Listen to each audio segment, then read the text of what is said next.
from this world. Running on a hamster wheel, but searching for something I can't feel. I just wanna be a lost girl and fly. Take a breath, feel my wings spread, levitate above the ground and make eye contact with clouds. Now I'm rising, I'm soaring above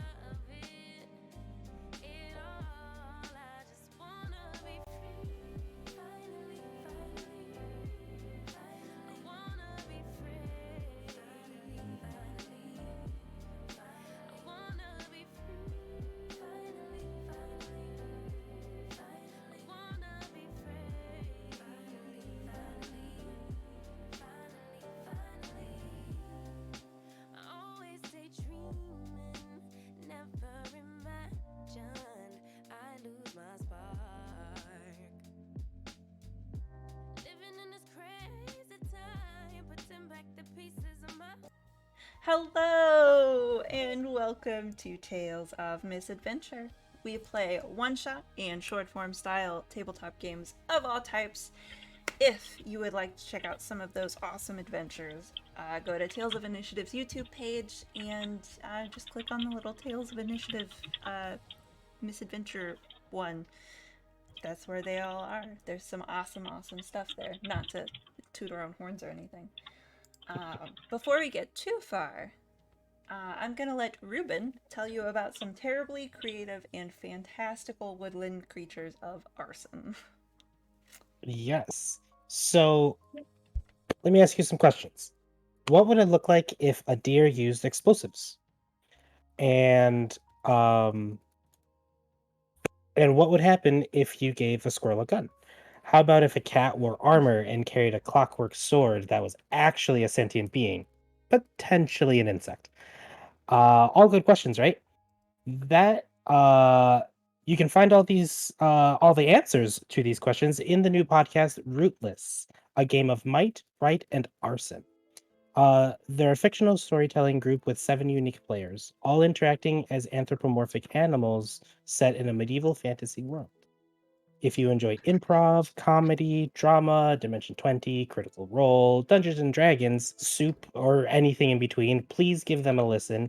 You can find them at Rootless Podcast Official, all one word, .podbean.com. Or you can search Rootless on any major podcast platform. And for those that want to see the party's beautiful faces, they are on YouTube as well. So thanks so much, and we will see you guys in the woodlands.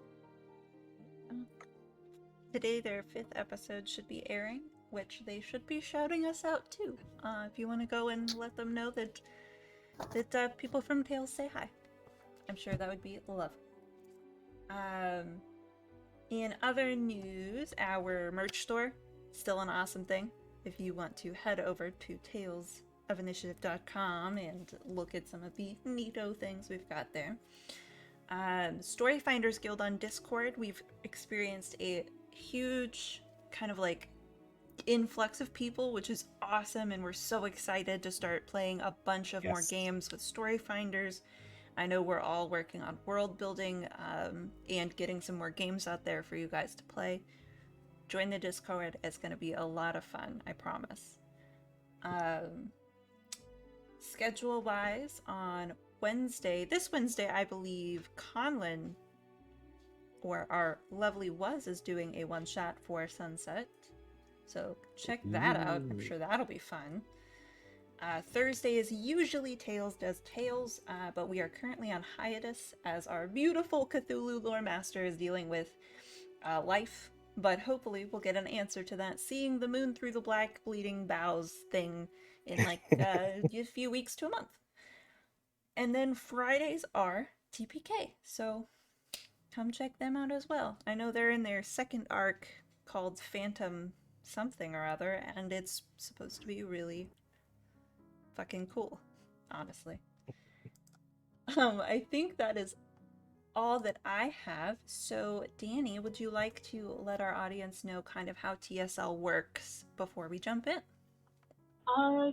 So Thirsty Sword Lesbians is a 2d6 system focusing on personal relationships and romance. So you can become smitten, you can kiss each other while sword fighting, super cool things like that, super gay.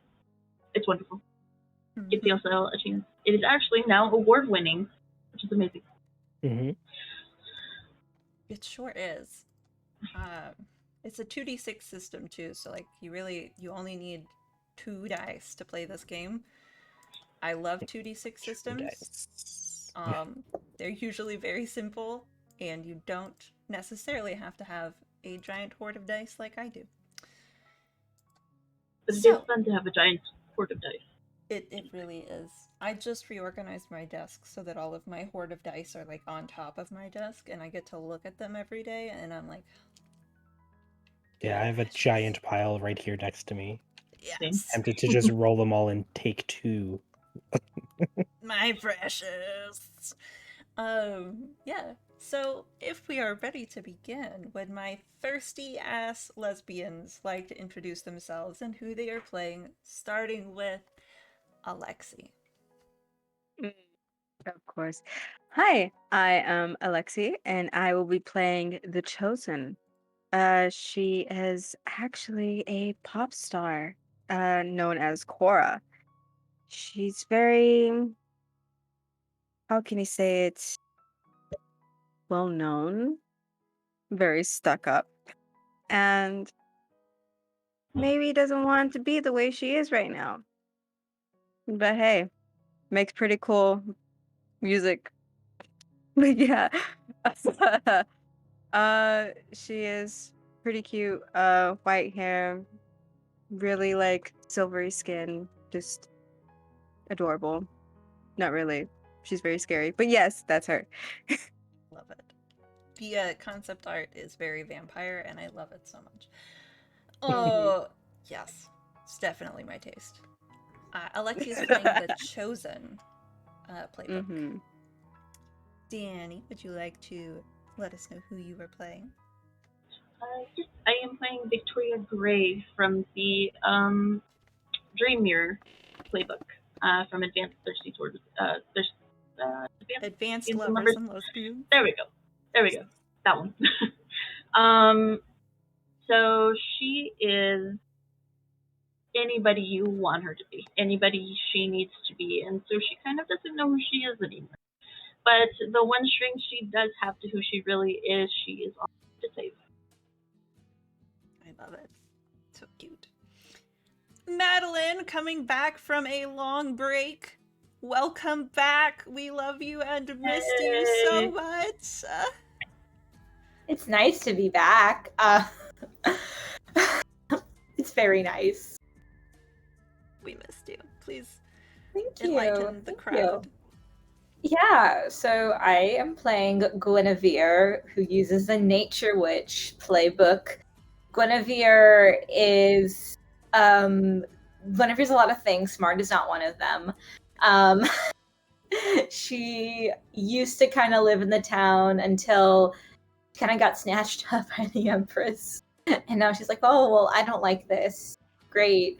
Yeah, but she finds solace in the natural world and animals, and she would really like to ride a horse someday. Horses like represent freedom for her. I did make another horse girl character. You're welcome, Internet. Gonna make a clip compilation of Madeline describing all of her horse characters. Exactly. We love to see it. It's gonna be an entire like hour-long VOD. Yeah, exactly. Hour-long VOD. Just so Go. this is a horse girl. This is also a horse girl. Exactly. It's another horse exactly. girl. I vibed with it. Hey Raz, when are we gonna do the My Little Pony inspired RPG? Oh Yes, my god, I am down. it does exist. Oh my I god. have it. I am down. Please come back. We'll totally yes. I Yes, own the source books. Yes. I will my My God. Little Pony the crap out of this. You don't even understand. And Ruben, last but not least, definitely. Hi, I am playing Gazelle Flame. Is kind of a play on words that my my father kind of like played on me. I am playing the Beast playbook. A warrior from a village on the outskirts that has since joined the fold of the Empress's army, and am just running around the countryside making my presence known. Chaos. Perfect.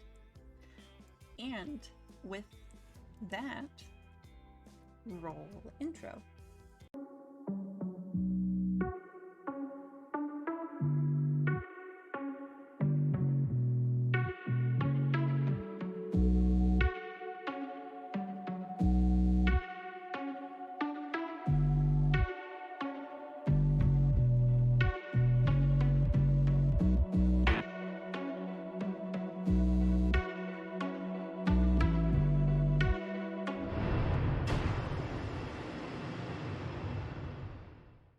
Initiative.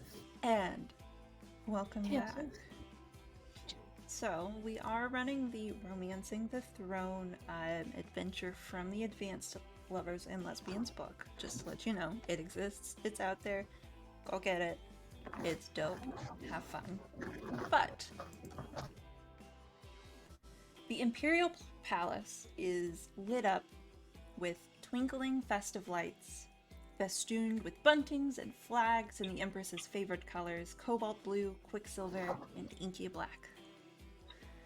The sounds of music and laughter waft into the streets below on the breeze. Guards stationed at every entrance are joined by pages who take turns running the guest invitations to this seneschal? Seneschal? Seneschal? Seneschal. Seneschal. Seneschal? Seneschal. Seneschal? Seneschal. Words are Seneschal. hard. Words are very hard. Seneschal.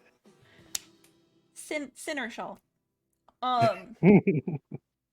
Yeah, that. For confirmation of their authenticity before prospective guests are allowed to enter, after being searched for weapons, of course. The Empress seeks a new consort after completing the shortest socially acceptable period of mourning for the previous consort. Anyone with a claim to power or beauty has been invited, perhaps including you. It's a chance to mingle with the powers that be, if nothing else. And perhaps even get close to the Empress herself for a few moments. This will be the Empress's 5th wedding night so far this year. Her engagement will be announced at the end of the night as soon as the lucky person is chosen, with the wedding planned for 3 days from now. Of course, each new marriage has called for increasingly more elaborate gowns, cakes, and meals, with the accompanying increasing expenses. Taxes have been levied on her subjects, and she seeks new lands to conquer and claim for their resources. While inside the gates, all is glittering and lush. Outside, the city, the people are starting to organize and complain. The servants and guards show signs of nervousness if people watch closely. The royal tasters are terrified each bite will be their last. The Empress herself shows very little concern, at least outwardly. She told her generals to deal with any insurrection, or she would find somebody who could, and then considered the matter closed. Most are too afraid to tell her more about what is happening outside the walls, and the Seneschal has been very careful to make sure any crowds the Empress sees when she's outside the palace are properly adoring towards her. Her attendants are chosen from the villages for the honor of serving Her Majesty, but they're really hostages to ensure good behavior from her subjects. So, we zoom in to the changing room of our Empress, where her beautiful hair is like just flowing down her body. She's being all trussed up in this beautiful corseted gown that's made of kind of like this leathery material, but it incorporates chainmail and armor because there's an element of protection, of course. A beautiful brocade pattern lovely layering in the skirts. Behind her, Guinevere, you have the strings to her corset in your hand and are pulling as hard as you can, and she looks back at you. Tighter! I'm not very strong, so I keep pulling. And is there like anyone else in the room, or is it just the two of us? Because if there's someone else, I'm gonna like look at another person and be like, give them help me eyes. There's two very muscly looking guards that are standing by the big open door chambers. I don't trust them. Oh god, you can, if you want me to roll for this, like totally go ahead. But I try again. I like wrap the ribbon or like cord, whatever it is, and I like maybe prop my foot up against something, and I pull like all of the might, the last bit of might that's stored in my body. Hell yes. I think that that's going to be daring. Cool. That's a -1 for me. I love it. Oh my god, that's a 3. That's a 3. So that's a downbeat. Yeah. Yeah. You go to plant your foot and then are incredibly surprised because your foot is in the Empress's back while you are pulling, and she whips around to look at you with daggers in her gleaming green eyes. Did you just put your foot on me? I was just trying to make it tighter, like you asked, and I just needed like a bit of leverage to pull.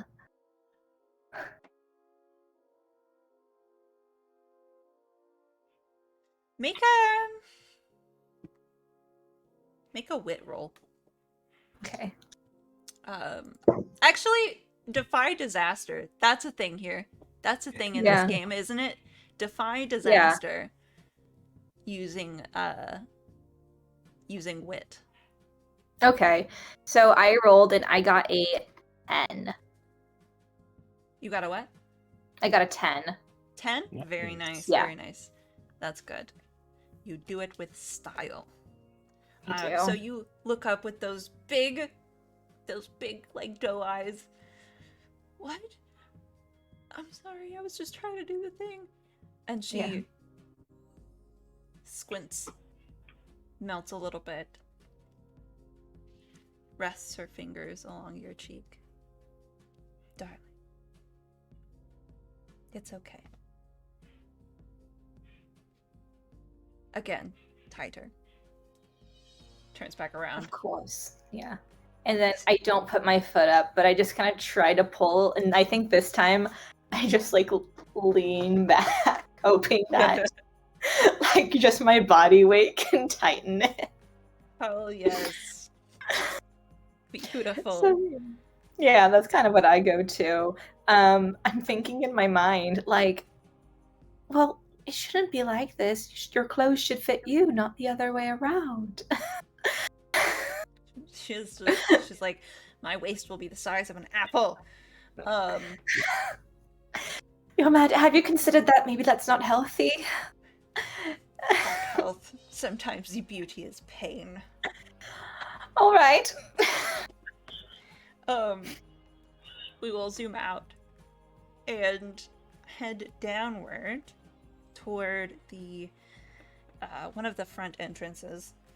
Big, grand doors, gates, iron, like portcullises and all of those things, all festooned in the most beautiful colors. And our darling Gazelle, what are you doing to get in?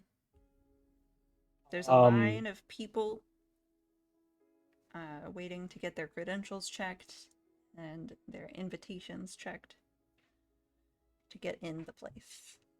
And these are just like local lords and ladies and stuff like that, For the basically. most part.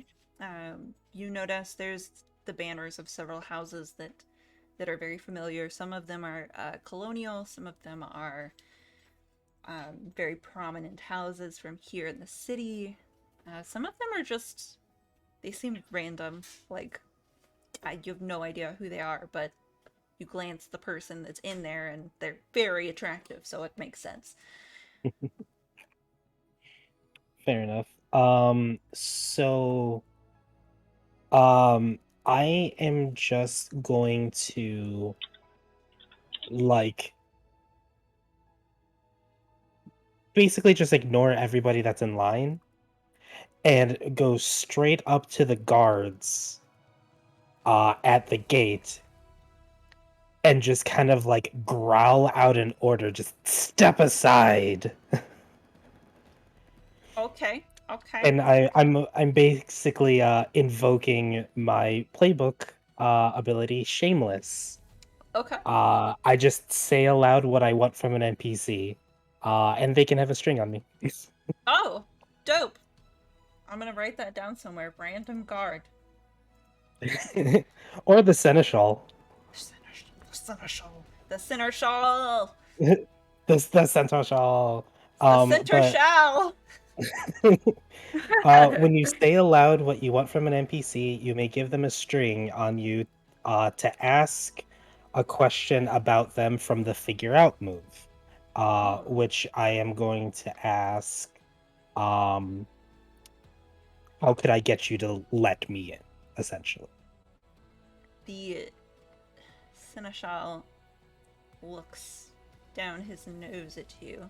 He's got some lovely little glasses These little perched Piznez glasses. on the end of his nose and a large top hat that's got feathers sticking out of it. And he's got his waistcoat all buttoned up and his fingers in his pockets. I puff up even more. Clearly, like, he dabs a little bit of sweat from his face. Do you have a red velvet cookie? Why would I have something of that nature? If I received a red velvet cookie, I'd probably eat a red velvet cookie.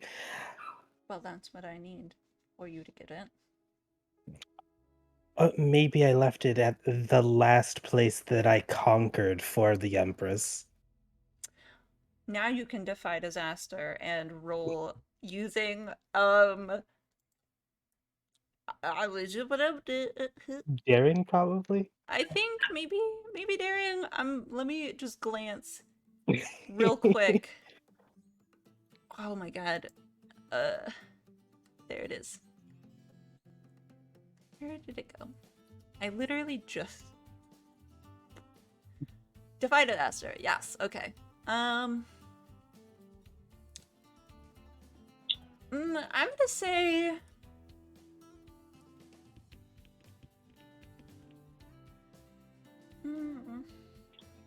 I'm gonna say roll spirit actually for that willpower. Spirit? Mhm. Okay. For that, like, that oomph behind the willpower, like that Well, confidence. it's a flat roll. So let's see. Hey, It's not negative, which is great, which is an 11. 11? That's Yeah. dope. Yeah, without a hitch. He like, oof, yes, well, then I'm sure you would just, you know, there's probably some inside. Go on. That actually activates one of my other moves. Oh, what is it? It activates Big Dyke Energy. When I make it clear that I'm the biggest threat, then for the rest of the scene, whenever I roll a 10 plus, I can basically move strings around. I basically start taking strings from enemies. Oh, I love it. So basically for later. Okay. For So later. for later. For later. Okay, we'll just jot that down in our notes. And as this scene is going down, our lovely Victoria, you are also coming up, kind of like tucking behind the carriages, the people in big ball gowns, etc., etc., etc., and you notice that the seneschal is distracted with this large, kind of hot beast lady who seems very angry. Okay.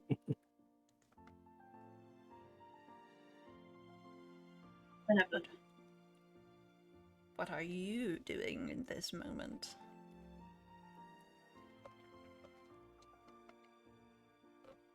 I am going to try to use that distraction to my advantage and sneak by. Okay. And I have you roll Defy Disaster as well. I will give you a +1. Because there is a big scene happening. And I will want you to roll with probably Grace. Grace makes sense, right? That'll be a 9. That's is that a Oh, wait. That's a mixed beat. Oh, What is actually, it? that's a 10. You gave me a +1. That's a... Yeah, I gave you a +1. Okay. Okay. Dope. So yeah. We're all amazing. You guys are fantastic. This is gonna bite you in the ass later though. Just Oh, wait. absolutely. You're getting all the good rolls out now, except for Guinevere. Guinevere is just really struggling over there. Yeah, absolutely. So you've done this like a million times. Like, you have visited your best friend in this castle before. You know all the secret ways to get in. You know just how to make yourself the right kind of invisible. And just kind of tuck your way through the crowd, bustle, turn, disappear into some faces, and then you're in the main kind of like ballroom area, which is beautiful, by the way. I hate it. Yeah, it's a lot. There's a lot of very snooty people. There is hair that is braided and curled and pinned up in just some weird configurations. There's people who have their hair in the shape of like a bird, and some of them have their hair in the shape of a horse, and some of them have like cornucopia hair, and it's truly outstanding, and everybody is bedecked in jewels. Jewels. If anybody looks at me, like, there's a smile, like, graceful smile, but there's absolutely nothing behind the eyes. Okay. I love it. Dead it is. I hate it here. I hate everyone here. Fair. Alexi, Miss Cora, you are in a small kind of preparation room, looking in the mirror, putting those final touches of makeup on, and all you can hear in your head is your parents telling you that you have to win the Empress's heart. You have to. Have to.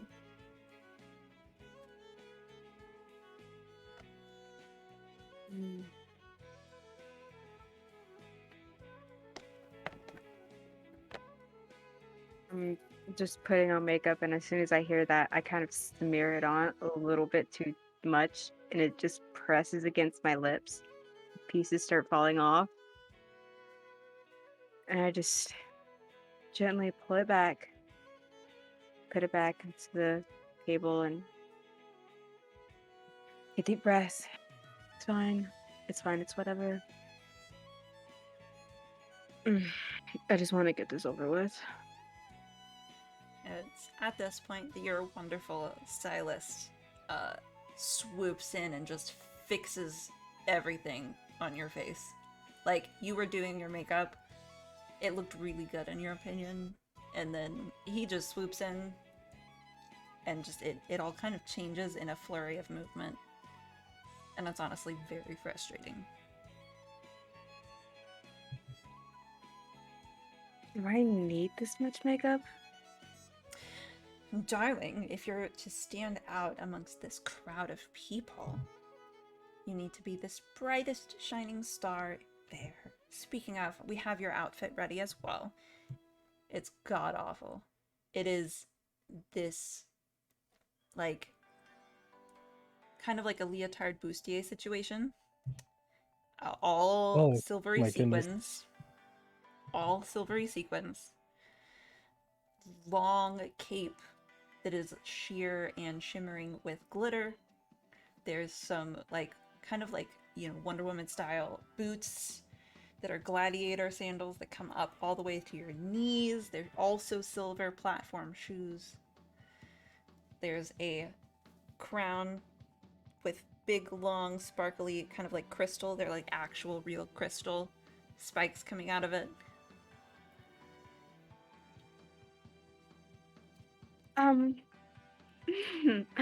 Right.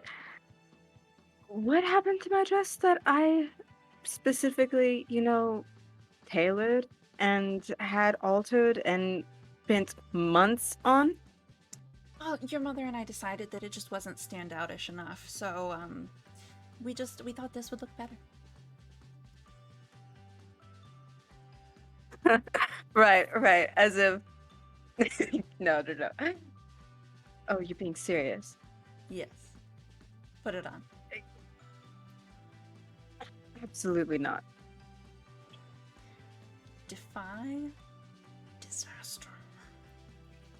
With willpower, so it's gonna be spirit. Okay. Oh my god, there's 2 6s, so it's 12. That's a 12? Yeah. Let me go over to your playbook real quick. Yeah. Because... no, not quite. Just curious, because you're standing up against your people who are telling you what you're supposed to be and supposed to be doing. I do think you should... you should get, like, a +1 forward for that. Like, in my solid opinion, what does this look like? You get this burst of, like, strength because you were just so angry that the beautiful dress that you had planned on wearing, you don't even know where it is. Like, what do you do?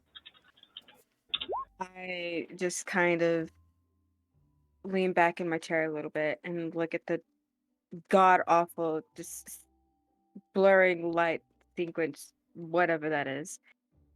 And I just look back at my stylist and I just kind of raise an eyebrow and give him like the death glare that terrifies him to the bone. Like more so than my mother has ever done. He meets your And I just say, gaze no. and, like, freezes for a moment. Very not used to that. I'll pull out some other options that we've packed.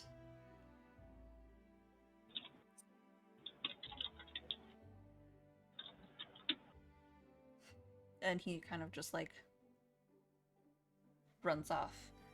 Our darling Guinevere, you are wandering down the hallway and happen by this open door where there is a fantastic pop star that is just your icon, and she looks very upset, very angry, and you see this garish, sparkly, unitard, whatever outfit, and you see her very well tailored, handsome stylist brush past you out towards where the carriage for her is. I shouldn't do this, but like it's a once in a lifetime opportunity, really. So I kind of just softly knock on the door and I go, "Hi, do you need anything? I work here at the castle, so if you need anything, I could like get it for you." Mm, thank you, darling. Um, do I know you from somewhere? Yes, definitely. So, back when I was about 16, so like a few years ago when you were doing that big tour, I was at the meet and greet, and yes, That's right. You were the one that fainted. I did. I'm much better now. It was you know, yeah, I don't go to concerts anymore, mostly because I'm here. But you know, there's a lot of people, and it's very, you know, loud, and you get really excited. But I didn't know you were performing tonight. Well, they didn't tell me anything really, so I guess that's why they didn't. But still, Oh, well, it's a pleasure to see you again, darling. Yes, I am performing. I would love some water if you have any. yes, I will get to you water. Is there anything else that I can get for you? Better stylist. Mm, don't tell him Oh, I said that. no, I won't. I don't mean to be rude, but can I pry? I'd really love to see what you're wearing. Oh, I'm definitely not wearing this, so you can check that out if you want. You can keep it if you want to. No, I'm no. It's not suited for It's not Yeah. suited for my aesthetics. So I'm gonna. It's nice though, Mm, but it's not yeah, you. It's nice, but it's not you. yeah, you think so? Yes, this is like, it's gaudy. It's not nice looking. It's like you're wearing a disco ball. Hmm. Do tell me, darling, what is me? You're powerful. You're Mm-hmm. like a goddess. You're Mm-hmm. like a mystical, mythical being. That's this. And I hold up the, the like bedazzled leotard. This is for someone who's pretending to have power, but you already have it. Hmm. Well, thank you, darling. That did boost my ego just a little bit. I'm very happy that I did. I will get you your water and be right back. This is the best day of my life. Thank you so much. Wait, hold on. What was your name again, darling? Oh, I'm not supposed to give you my name. I'm not supposed to. I'd be in big trouble if they found out I talked to you. Mm. And you won't tell little old me your name? If I do, you have to promise that like you won't tell anyone else. And if anyone's like, "Oh, did you and Guinevere chat?" You'll be like, "No, we don't even know who that is." Um, my name is Guinevere. Guinevere. And I Mhm, say that like really lustfully. Oh, mhm, shit. mhm. Are you trying to entice? You can No, entice if you just want to. you know, sure, why not? And not to, like, make anybody do anything. I was also going to. Yeah, I'm definitely doing it now. I was also going to say, Guinevere, you could roll emotional support if you wanted to. Okay. Because that was very Merch. much. That was very touching. Great. Mhm. Emotional support. Great. Okay. Roll heart Unless you or were rolling spirit. for entice, I mean, that's cool too. I'm I'm just pointing not. I'm out. not rolling. This girl is so like. So pure. Yeah. So I got an 8 for emotional support. Noted. That Yeah. is mixed beat.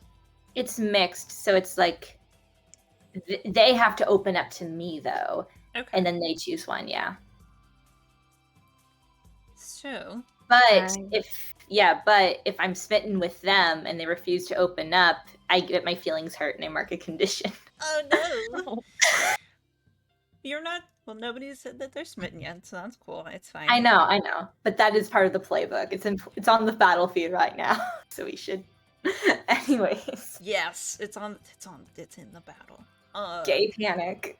Yes, this whole game is just one solid beam of gay panic. Cora, Mm-hmm. you kind of opened up a little bit. Did you want to open up any more and choose one of those things? Clear a condition, mark XP, gain +1 forward, or gain insight from the GM about an obstacle facing one of you.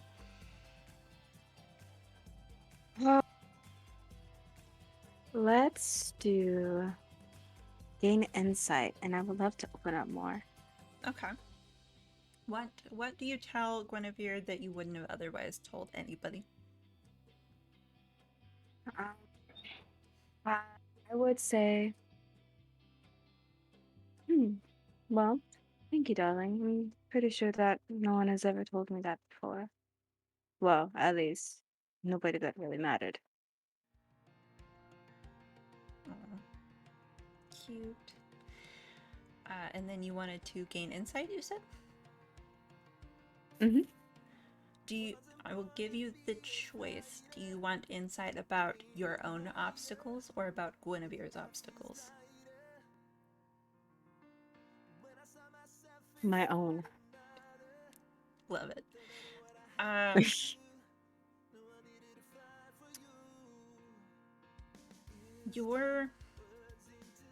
You're listening to Guinevere talk, and the way that she talks about you isn't the way you're used to being talked about. Like,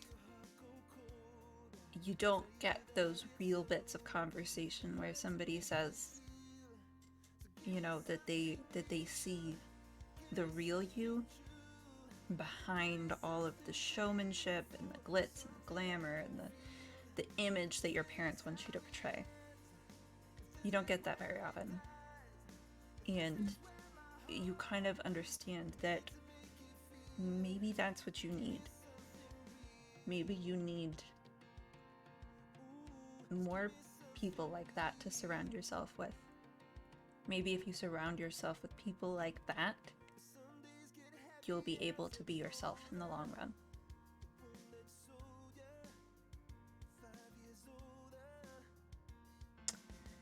And do roll me that entice. I rolled a 10. Hey! Hell yeah. Yes. 10 and up, gain a string on them, and they choose one. So you get a string on Guinevere. And Guinevere has to choose to get flustered and awkward, promise something they think you want, or give in to desire. She's gonna get so flustered and awkward. That's like literally what's gonna happen. Like, Senpai is noticing me. Senpai is noticing me. I I think the most awkward thing this girl does, she looks and goes, I'm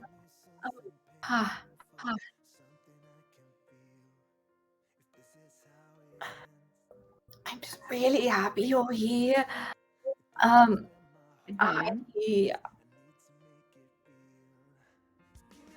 Hopefully, if the Empress lets me out, then I will see you at the ball. But if not, it was really lovely meeting you.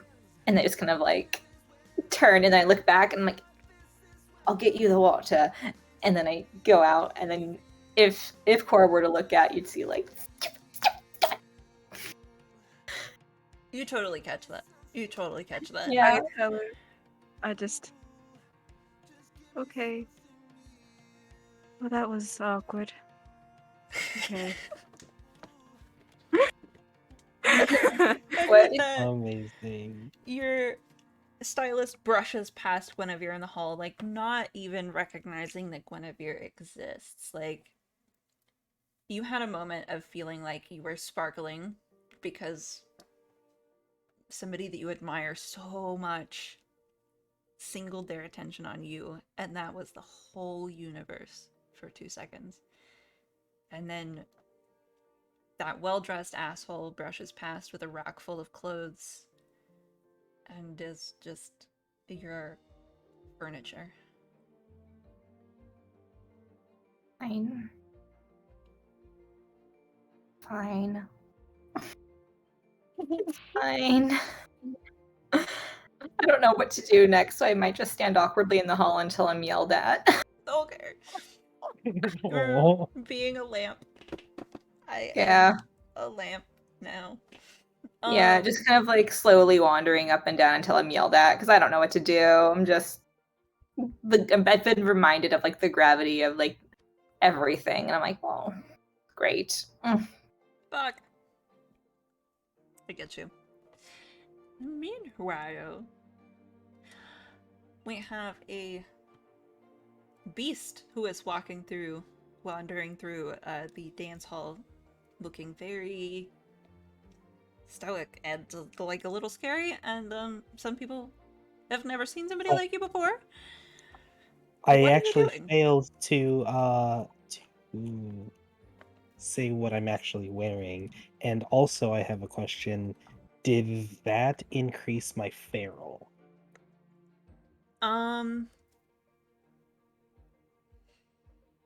Let me remind me what the The feral the increases to feral are if I express myself in a shocking way through my appearance, which I don't think I did. you didn't. Um, and the other one is you display intense emotion that society wants you to conceal. So I'm not sure. I'm not sure if that one counts. I think you increase feral. Okay. So just to keep note of. Yeah, I think you increase feral Um, for that one, because that was a very it was like a combative emotion, like a very it was very low society in their y- face. right, and this Yeah. is a high society kind of ring. Like while they respect conquering, Yeah. it's like we don't talk about that in behind the walls. There is no war in Bossing, say that kind of thing. Right. Um, We just show off our medals, and that's enough of right. that. Yes. Look, it's awesome. Look, we're impenetrable. It's Right, cool. exactly. Um, Um, so I'm walking through this ballroom. Um I'm wearing these tall, uh, leather, like thick leather boots, that go just above the calf. Um, and a long coat almost touches the ground even with my height. Uh, that is just fur lined. The fabric itself is actually pretty nice. It's like a dyed blue.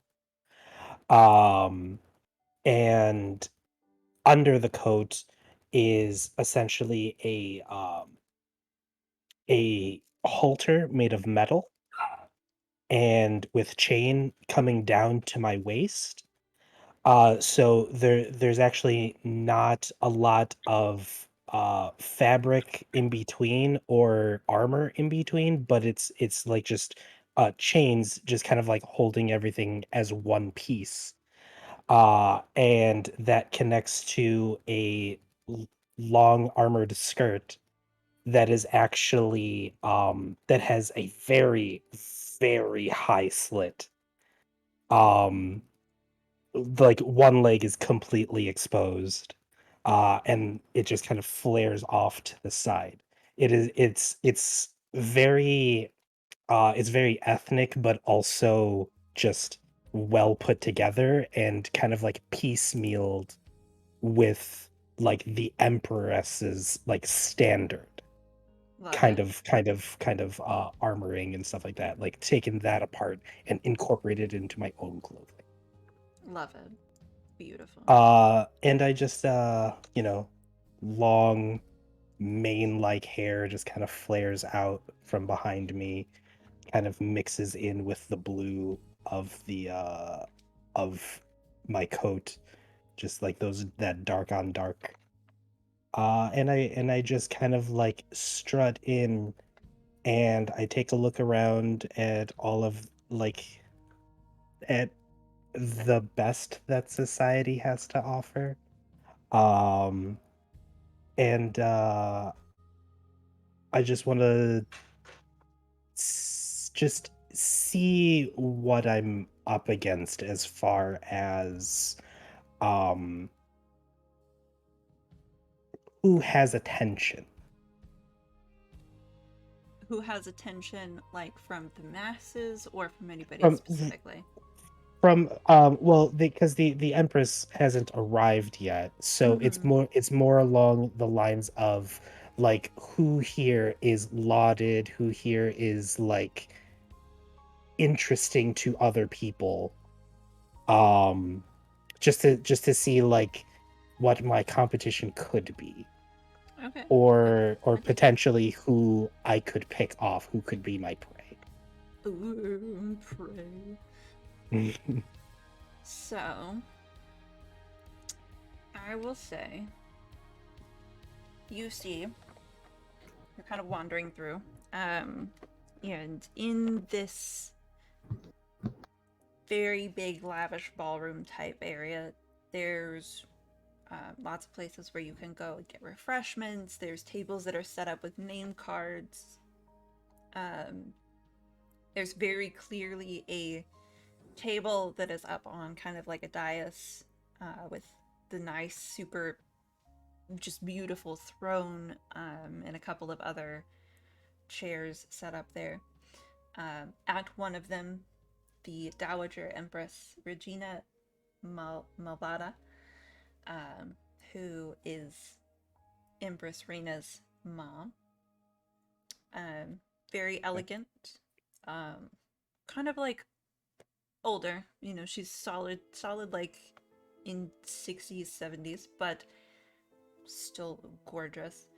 Her skin is kind of like a cafe au lait. Cafe au lait. Yeah, Tone. cafe au lait. I got you.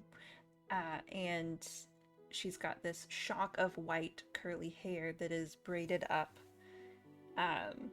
with beads in it. Beautiful chocolatey brown eyes. She's just kind of like in this elegant gold dress. It's not too flashy,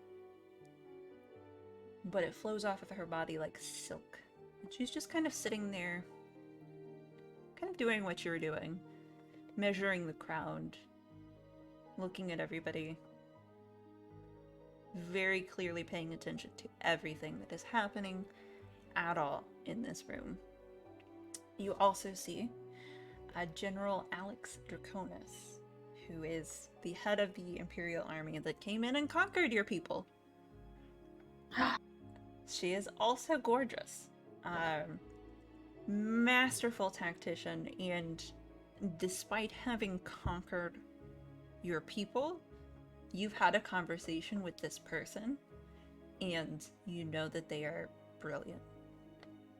Like, you know that they are brilliant. You have respect for them in that weirdly toxic way of like, we're enemies, but like, I enjoy fighting with you because Right. we're of the same cut of cloth. She is wearing kind of similar to you, where it's like the Empress's regalia, just modified a little bit. She's got some pieces of armor, her sword at her side, which is a beautiful gleaming black metal. She is at one end of the like table up in the dais, surrounded by several folks who are like talking about her conquests, asking about old war stories. You can see there's a few scars that she has that people are like asking how she got them. She's explaining and blah blah blah, and just very, very old war vet at a party sort of a situation. There's a couple other people who seem pretty popular, and you recognize them from a couple of the other countries nearby. Both very beautiful, both entertaining a lot of guests at their table. But nobody that, I mean, that you couldn't take. Okay. Yeah. Amazing. And then I'm just gonna throw this out there. You also see Victoria. How are you dressed? What do you look like today? Victoria has her hair mostly down, maybe like a bun on the top. It's shock white, or like so blonde that it's white. She's wearing a green, like sort of looking like military like overcoat with long, like a long train, sort not really a train, but tail. Tan or white, like tights and or like what were they called? Pantaloons. Pantaloons? Yeah. Pints? Boots. Yep. Trousers? Nice boots. She does have a sword at her side.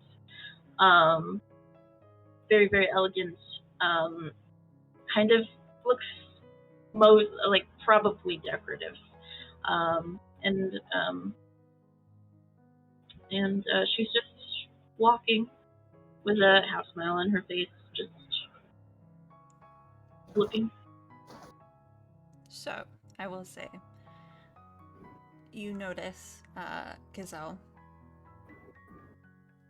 as you're looking around the room and you see all of these bright shining spots. You see this one spot that's just trying to blend in, and that is Victoria. Somehow trying not to be ostentatiously out there, kind of trying to be in the background. And that's interesting. Mm-hmm. Because everybody here is supposed to be trying to outshine each other. It just makes you wonder a little bit.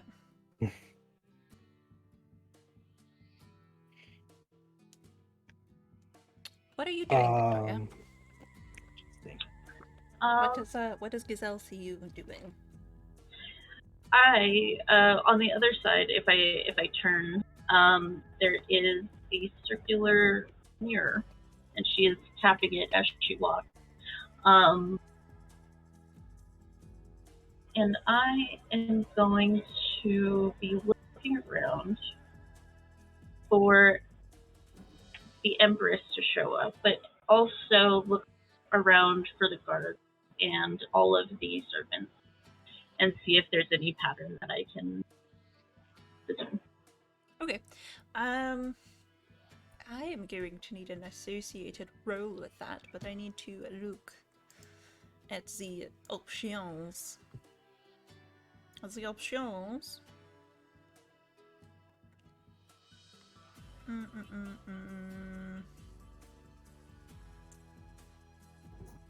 I guess just roll.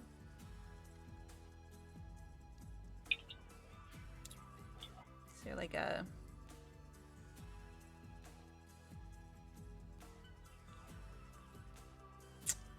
you're at a person.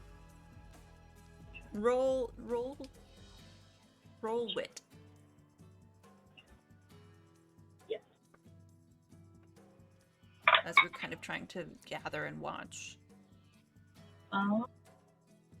That's a 12. Okay. You easily notice the pattern that the guards are on for their watch duty. You notice there's a couple of like 10ish or so minute windows where the guards are changing, that a couple of the doors are not entirely watched. It also seems like a lot of people here are very distracted by the other people that are here, and trying to size each other up and figure out how they're going to stand out. So, I mean, yeah, it's easy enough. Like, just whatever you plan on doing with that information later, you'll probably get a +1 forward for it. Could I try something new? Yeah. As I do that, I'm gonna walk around and try to listen in on the servants. Maybe the guards, but mostly the servants, to see if I can pick up the name Guinevere. Okay. Easy enough. So I'll kind of roll your wit over for that. So don't worry about rolling again just yet. You do hear a couple of the maids and kind of serving folks who are making refreshments or changing out refreshments, kind of pausing behind columns to chat a little bit, trade bits of gossip. You do pick up, well, I'm glad it wasn't me that was dressing the Empress today. She seems to be in a bit of a mood. Yeah, wasn't it Guinevere? It was definitely Guinevere who's dressing her today. I freaking hope that she's okay. That little sweetheart. My god. Have you seen anything of her yet? No, but the Empress should be coming down any minute, so I'm assuming that Guinevere will be around here soon too. Unless, she made her unhappy, and well, you know. Just little bits of conversation. Little whispers. Keeping that in the back of my brain as I walk. And, Gazelle, what were you going to do, with your knowledge?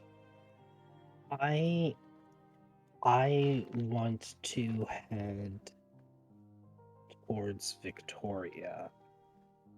And kind of like in a kind of stalking way, just kind of like surprise her. And basically like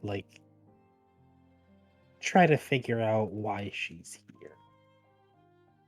Because she just seems very interesting to me. Okay. What does that look like? I don't know if Victoria has moved yet from like the spot where they're trying to like, be inconspicuous.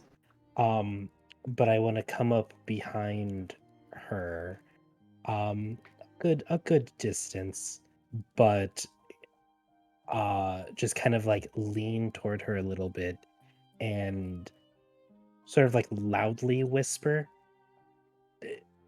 "What's a canary like you doing in a clouder like this?" A clouder, if anybody doesn't know, is a group of cats. Oh. Gotcha. Oh my goodness. You just see her hand stop tapping. She doesn't look at you. But she does, you can see a smile on the side of her face, as she says, "I think anybody would notice me."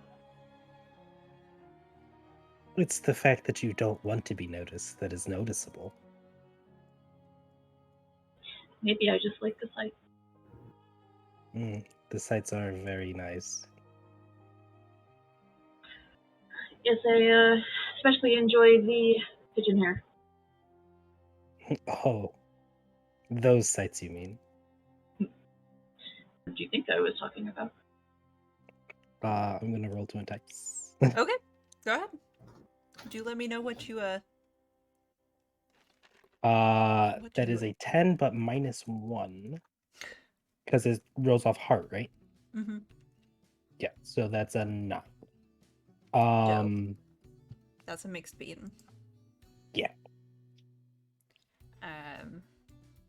So gain a string on them unless they decide instead to choose one. So, Danny, would Victoria like to give Gazelle a string or pick one of the things? I'm trying to find the Flustered and awkward, promise something you think they want, or give in to desire. I'll promise something I think they want. Okay, so in order to do this, Gazelle, what is that rolling? What are you saying necessarily to try and entice them? So like I noticed that they're here prepared for something, looking for something. And like the enticement is like I like run my nails down the sword at their side just to make that sound of like these sharp nails on the metal. And like what I think I want is like action of some sort, like be it like anything exciting. So they're clearly just trying to get a rise out of you, and they're trying to get some sort of emotion, something exciting to happen. Okay. I think I'm going to actually use my move here, Be Their Dream. Ooh. When you change yourself to gain someone's acceptance, affection, or interest, ask if it worked. If so, exchange strings. If you gain 3 strings this way in a scene, you stagger. So I am going to, you just see a smirk come up on her face as she gives kind of a feral grin and grips her sword. Oh, that excites me. I love it. And I am looking for your interest. Did it work? Yes. You're looking for what? For interest, yes. Then I gain a string on you. And you gain a string on me. I gain 1 on you as well. Strings everywhere. It's a string party. String. Yeah, boy. You've heard of key parties, but have you heard of string parties? Uh-oh. I love it. It's a very interesting moment where you're just in your own little bubble. Mm-hmm. Intense stare off. I mean, not even like I'm behind her. Yeah, I know. He hasn't chosen to look at me yet. That's true. No, my eyes are still focused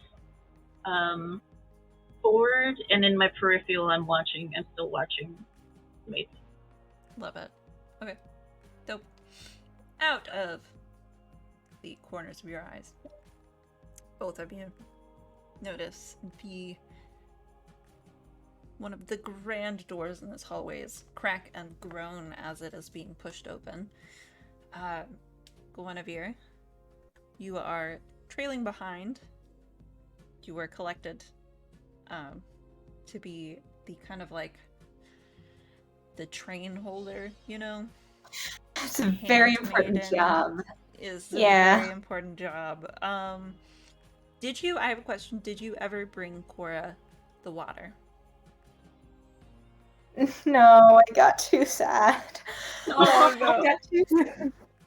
I was like, oh, with the stylist there, they're probably gonna get mad at me. So I don't want people to be mad at me, so I'm just not gonna do it. It's okay. I love it. Yeah. So everybody in the room looks over as the Empress, in her beautiful getup, gorgeous, She looks like she's like 7 feet tall. She's in these heels that are just magnificent. Also like her mother, very kind of like a creamy chocolate skin tone.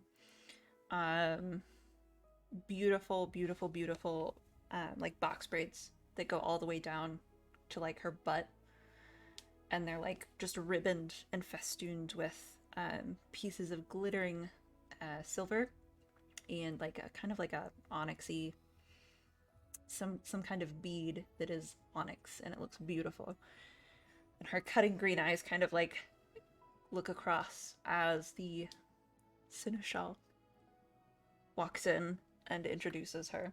Empress Reina, the ball may begin. She kind of like walks around over to her little throne. You can hear the click, click, click, click of her boots. It silences the whole room. Literally nobody is talking.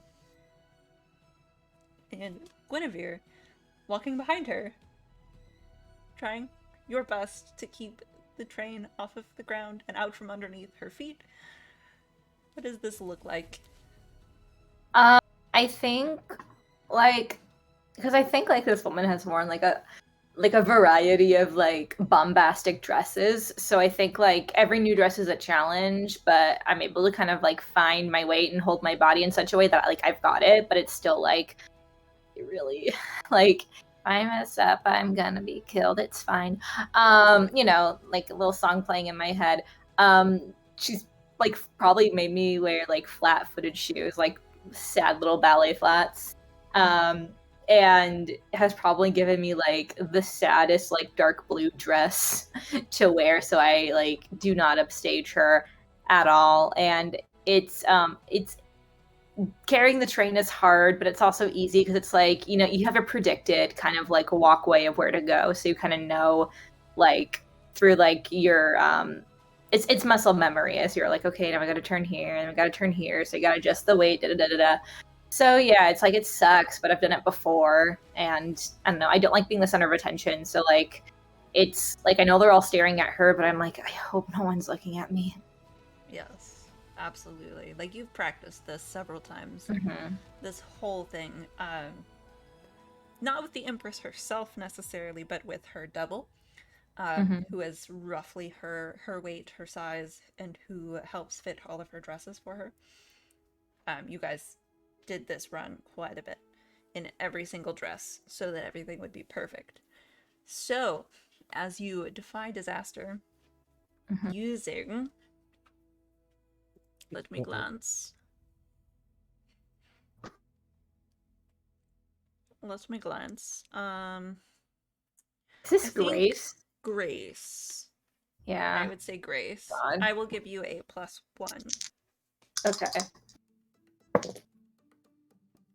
It's a 6.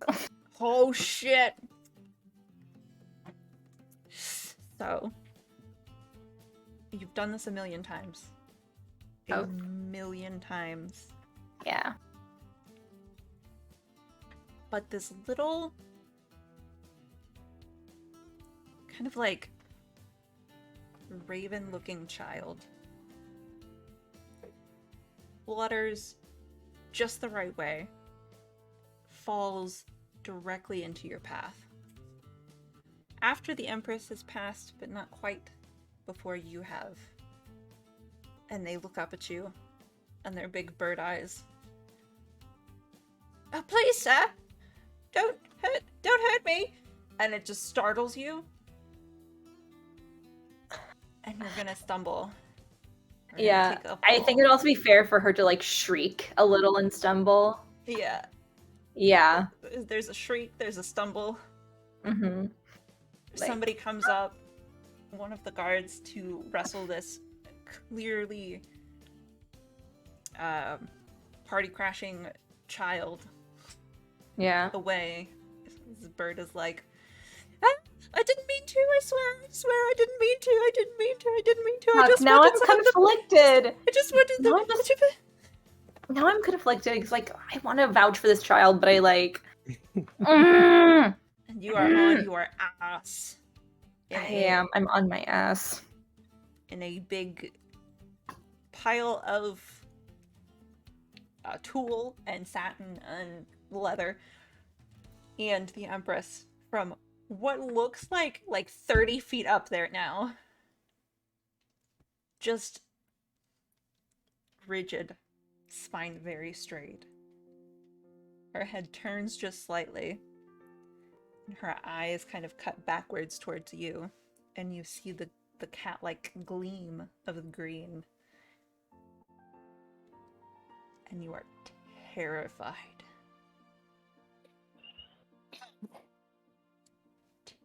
Terrified. Victoria, you see your best friend make a big ol' sploot on this grand entrance. What you doing? There is silence across the room. Even the musicians who were playing soft music have stopped playing. I think her hand tightens even further on that sword and kind of twists a little bit, and she starts very carefully, without anybody noticing, making her way forward. Completely forgets the woman behind her. Love it. So I will say, go ahead and roll.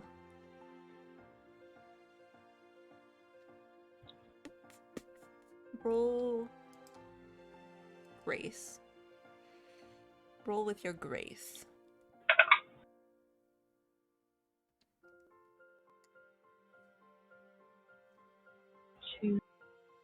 That's a 10.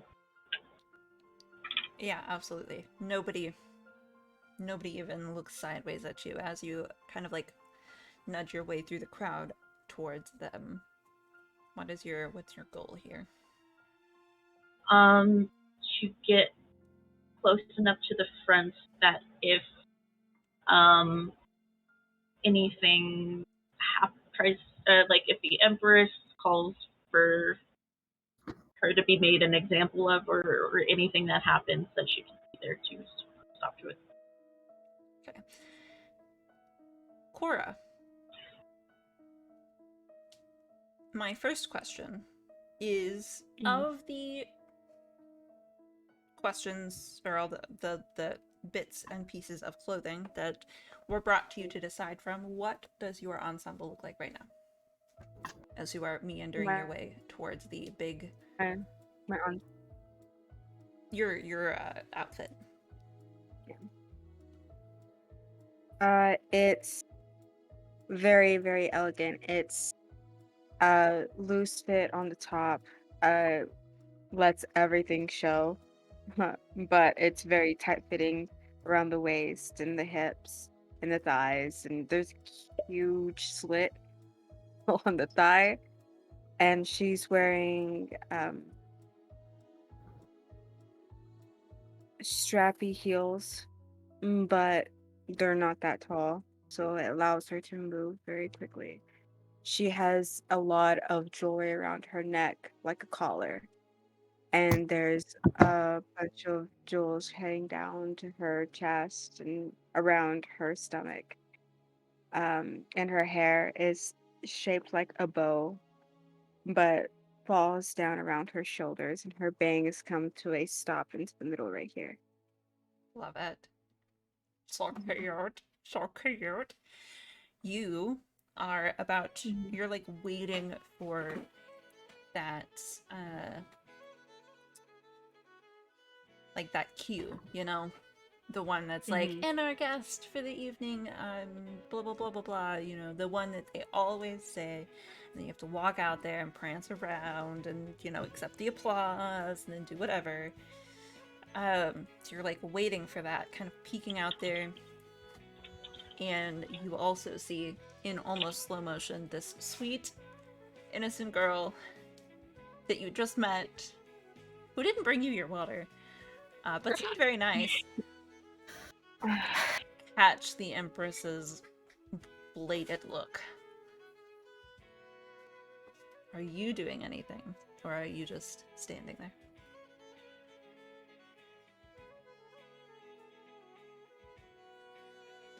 Have they announced me yet or no? Not yet. I am. Do I see the announcer anywhere?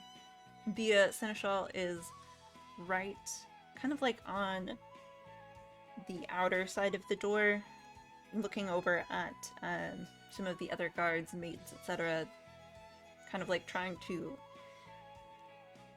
communicate with them silently, that somebody needs to take Guinevere's place, like, right now. Like, they're trying to do that servant thing where, like, everybody communicates that something needs to happen, otherwise bad things are gonna happen. So yes, he's just right Okay. there. Okay. I'm going to kind of like step out a little bit and kind of tap him on the shoulder, and then Yes. hum a little bit so that he can know that I'm there, and then just start walking. Oh, okay. Love it. Make something with daring. I want you, let's, do you have, let me glance at your character sheet real quick. What do you have going on here? I have Don't You Know Who I Am? Don't you know who I am? Yes. Basic moves. Truths of the Heart and Blade. Entourage. Don't you know who I am? You know,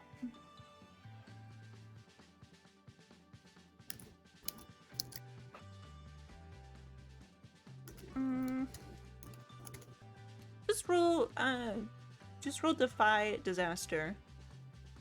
Mm-hmm. Using Daring or Grace. Ooh, let's do Grace. That's fair. Just pure elegancy. Elegance. That is a 9. Ooh, Almost. mixed beat, right? Mm-hmm. Mixed speed. Mixed beat. So how this kind of works is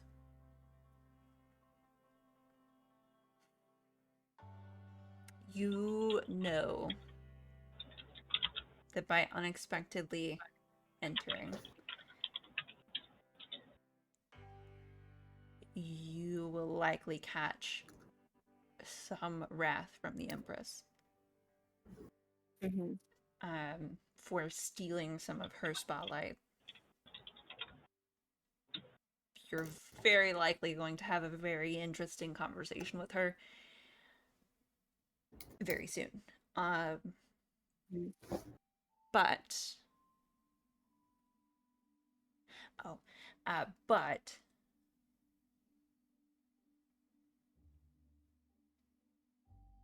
you definitely make an entrance. The Seneschal is here and on kind of the side of making a distraction of some kind, especially if it means it doesn't land on his head.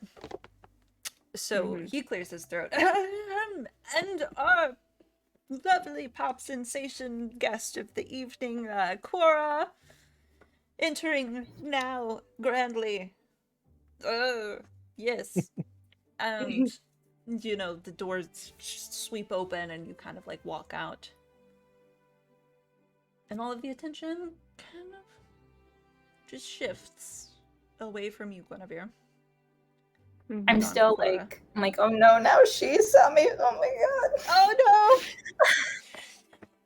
Oh my god. I wish there was like roll to cry. Roll to cry. Stagger. You could take a condition. I'll take a condition. I definitely feel insecure right now. That's fair. That's fair. Yeah. So When you suffer a staggering physical or emotional blow, choose an option from the following based on the number of conditions. This is one. Are you, if you're insecure right now, are you going to like lash out in any way? Are you gonna like stumble and let opposition gain an opportunity, or are you just gonna like grin and bear it and mark 2 conditions instead? Raz, I have no spine. Of course I'm gonna grin and bear it and take 2 conditions. All Oh, right. no.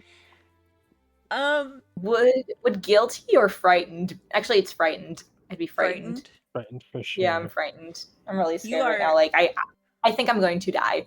Yes, you do fully think you're gonna die. There's panic sweat happening. It's like it's suddenly too hot. There's suddenly too much fabric. There's too many people here. You know that the Empress just, you know that the fact that her gaze moved is just does not mean that you're not going to be punished later. You might die today. You're very convinced you're going to die today. But one of your fellow maids kind of like nudges you and like helps get you up to your feet. That way you guys could start walking again. Mm-hmm. Like, it's the silent communication game that the servants have been playing. Okay. And the Empress is stood still, staring down Cora for a moment. I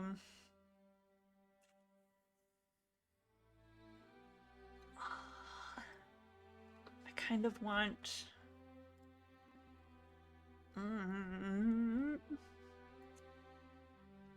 I do. Make a Defy Disaster roll, Cora. Okay. You can do it. With Daring or Spirit. Okay, spirit. Okay, that's really, really good. Okay, that's an 11. That is very good, yes. So, you and the Empress are in a staring match. It is the most subtle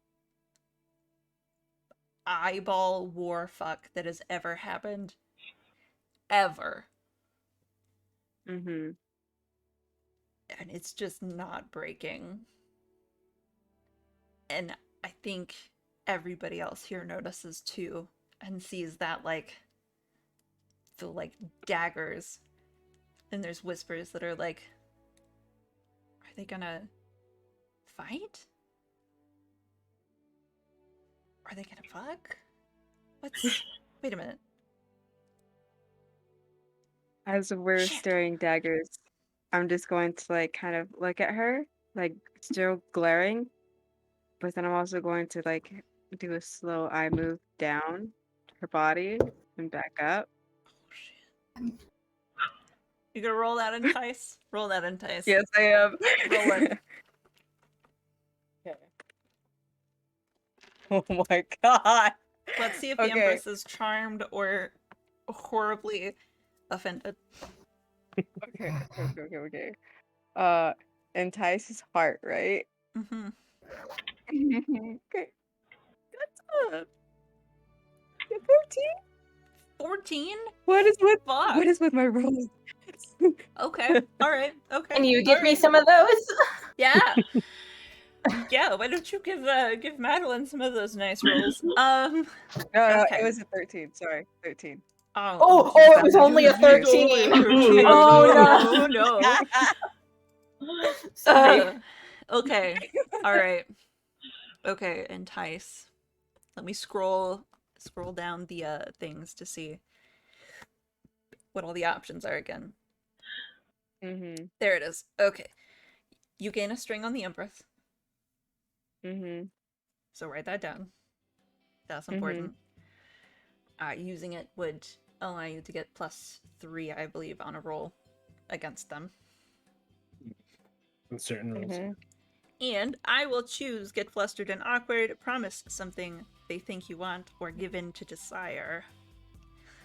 And she's not one to get flustered and awkward. Mm-hmm. She loves a scene, but she's not going to entirely give in to desire. So instead, Mm-hmm. she kind of turns more towards you. Mm-hmm. Flicks kind of the train slightly out of the way. Rests her hand kind of like on her hip, trailing fingers kind of like up the side of the bodice. And lifts a hand to her mouth. And Uh-huh. just kind of smiles a little bit. And then you see her whisper to you, Guinevere, actually. Make sure that Cora is at my table later. Make sure Yes. to personally invite her, and don't fuck this up. I will. Otherwise, it's the gallows. Okay. You're lucky I'm in a good mood today.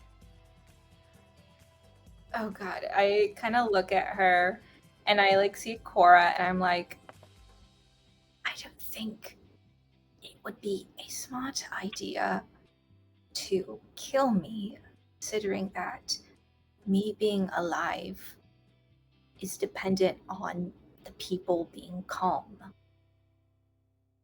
Your Majesty.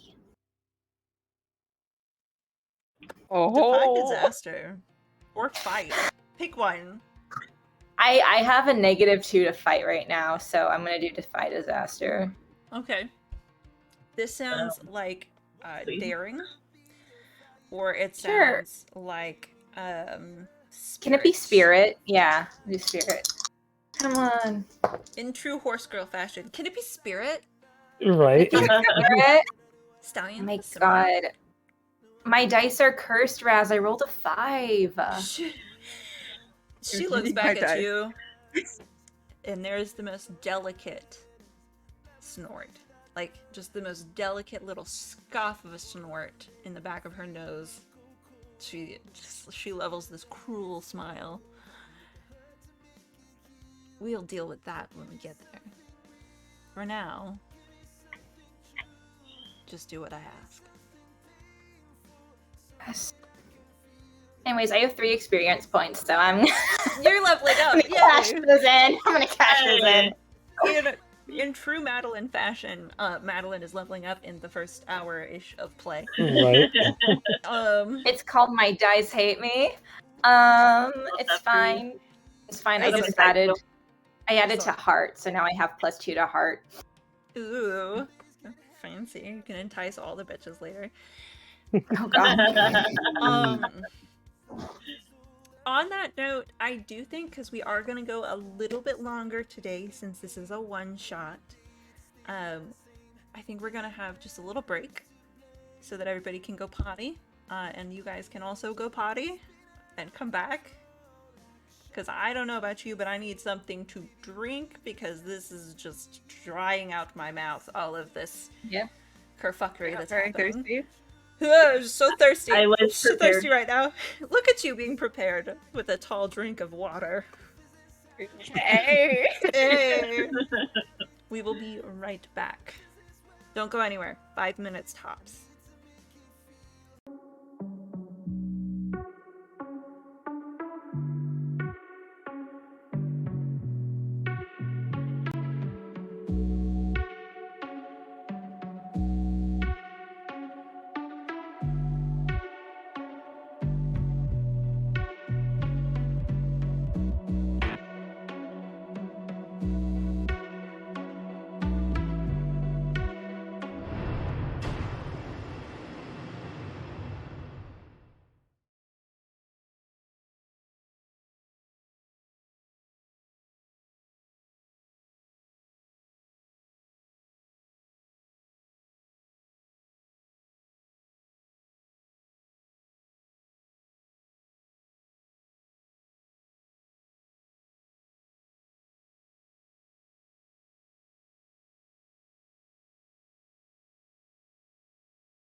from this world.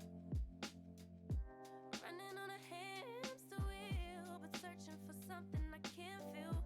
I just wanna be a lost girl and fly.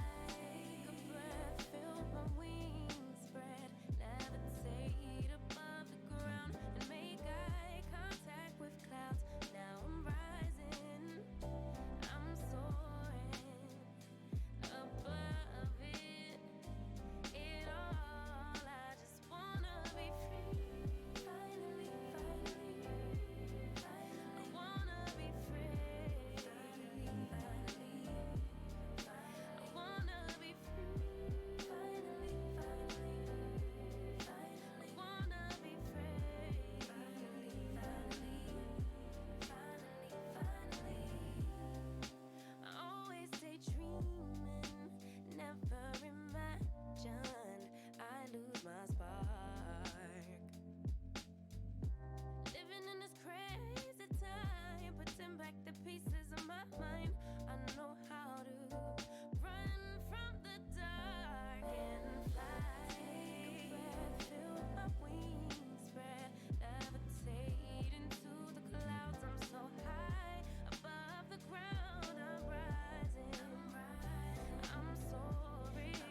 So, we return. Welcome back, and all that jazz. The Empress finally breaks gaze with Cora and makes her way very elegantly, acting like nothing happened at all, over to the beautiful throne. Guinevere, you are directed to make sure and let Cora know that she should be sitting right next to the Empress. And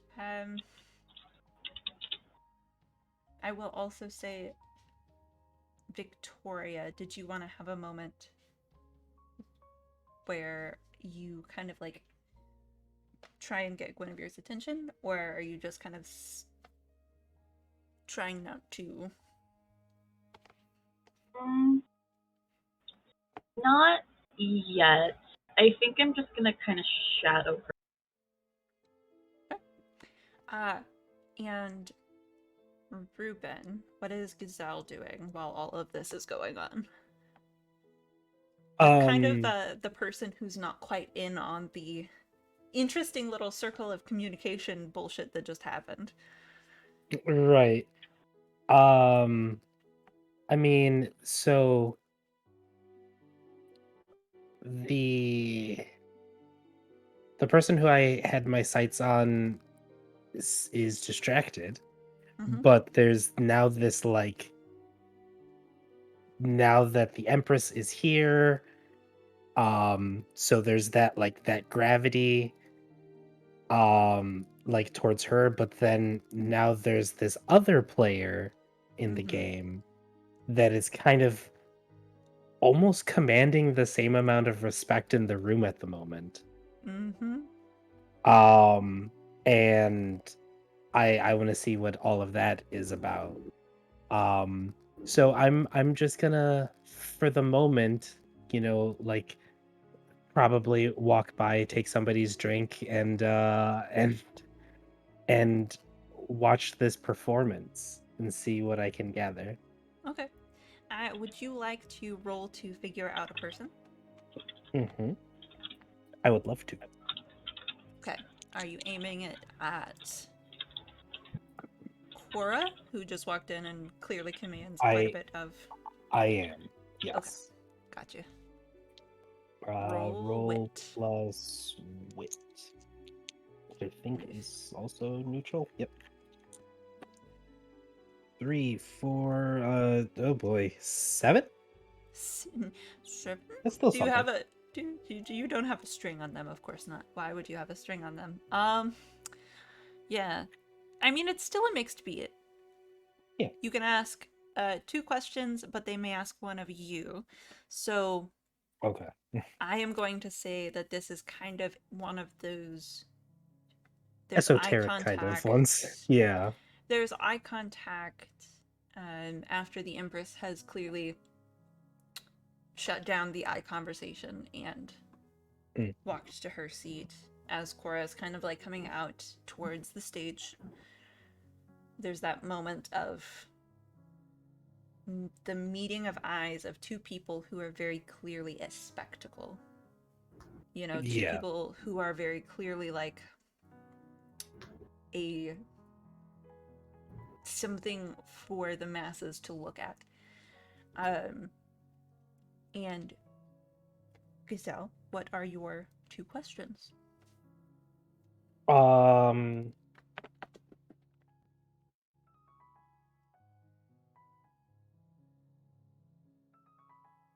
The 2 questions. Okay, let's see.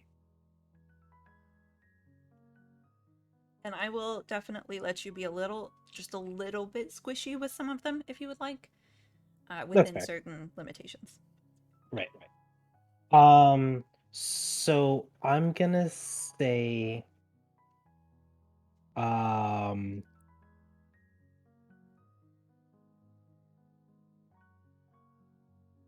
what are your feelings toward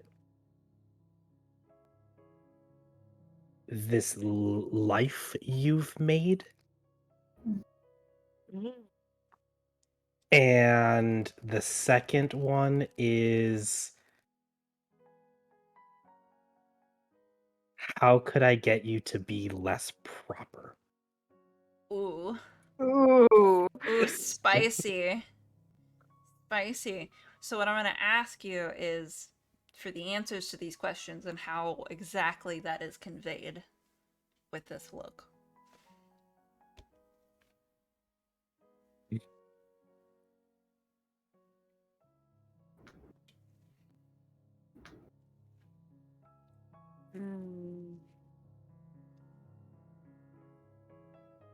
For the first one, you can see her kind of slump a little bit, as if she hates it. But then she sits back up and straightens herself. And she kind of like raises an eyebrow towards you. And you kind of get this feeling of, if you want me to be improper,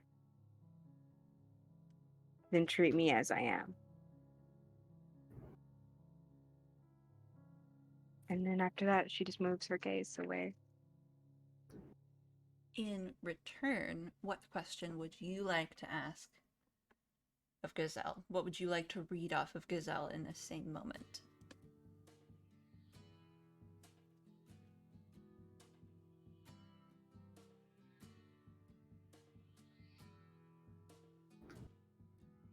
How would you feel if I came up to you and smiled?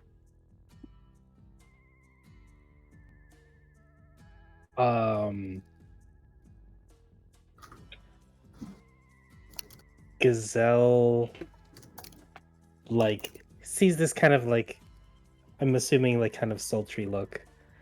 And the answer is, Gazelle licks her lips as if hungry. Love it. Okay. So very inviting. Mm-hmm. Love it. And then there's the performance. Would you like to kind of describe what your performance looks like, Laura? Yes.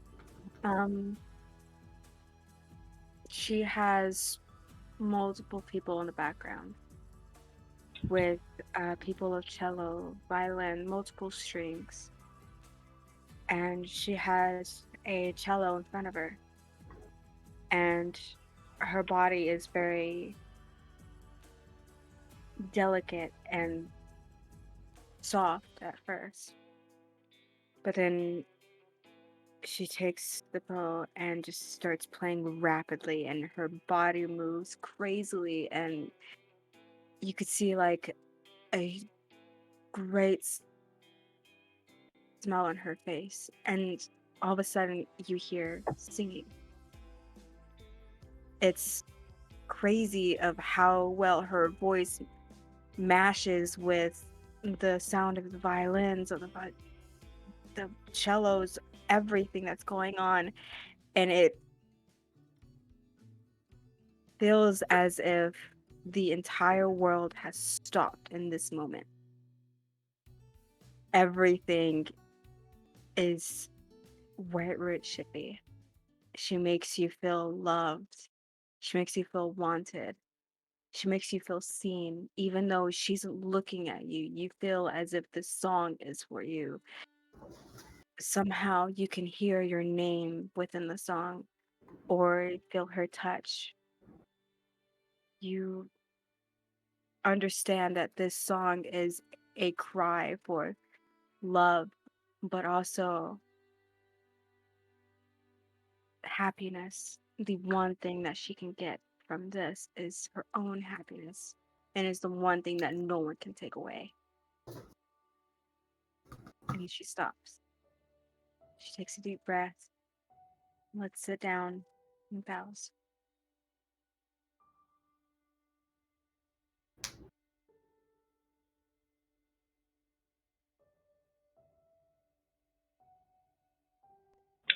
How does everybody kind of react to this beautiful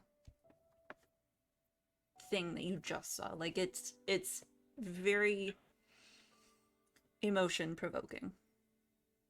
And I will actually Alexi let you roll just kind of a general performance sort of situation. And we'll do grace, heart, or spirit. Okay. Do I get a forward on that or no? I would say yes. Like you are. This is your world. This is your realm. You are really, really, really good at this. I'll give you a +2. Amazing. Okay. 5. That'll be a 10. Nope. Sorry. My bad. That would be a 13. Yes. I'm terrible at math. So definitely, how is everybody emoting to this? It's been a shitty day for Guinevere, but listening to Cora's music just, I don't know. It's my song. It's my song. She's the only one who gets me, man. And I think the entire time she's just staring like so longingly, not like in a lustful way, but just like in what Cora represents. It's just like, it's like, oh, you're the luckiest person alive, and I want to be your best friend and be you at the same time. I love it. Victoria, Gazelle?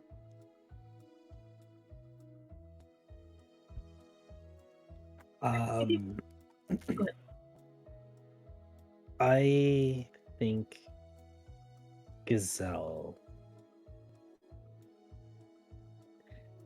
I think her eyes like are just transfixed. Like less listening to the music and more seeing the motion in her body, in Cora's body. And my eyes like narrow, like my pupils narrow, and I just trace along like just like the speed of the movement and the force and the like just like that twitch action and just everything, like all of the like the kinetic energy of the performance.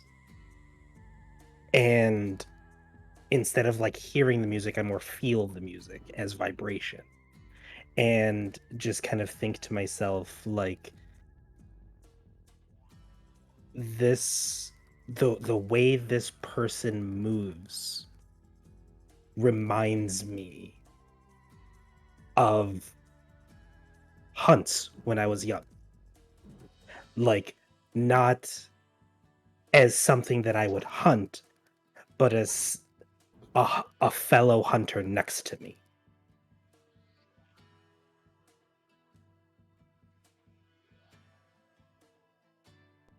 I love that. Victoria? I think Victoria, listening to it, and watching actually gives like an actual tear smile. Like thinking back to when they met, and like as brief as it was a good memory. And thinking back to like who it was that they met, and were maybe real version that Victoria was able to see, making or fantasy of being a normal person come true. Even if very briefly, before feeling like that longing that for love that she's, putting out, and Victoria's eyes kind of darts back to where Guinevere walked away. Beautiful. Love them. Performance wraps up. Cora, you smashed it. You can see it on all of the faces of everybody here. Emotion. Like even the Empress has her gaze kind of fixed on you. Just kind of like taking in the music. And then it ends, and you're kind of escorted off of the stage. A round of applause, standing ovation, just, oodles and oodles and oodles of adoring affection. But it always has that hollow feeling on the inside. Like, sure, adoring fans, awesome, amazing. It's nice to be loved. But it is kind of those faces, those eyes that you connected with in the crowd that are the actual thing that is enjoyable about this. To hell with the rest of them. And then you see Guinevere kind of coming up. Please describe how you go about letting Cora know that she's been requested at the table. I just kind of I think there's been an entire demeanor shift, overall. And Cora doesn't even have to roll anything. I think it's just so evident that there was this happiness and lightness to Guinevere earlier, and now she's just so kind of just serious and almost downtrodden. And she goes, Mistress Cora, it is with great honor that the Empress requests that you sit next to her at dinner tonight at her table.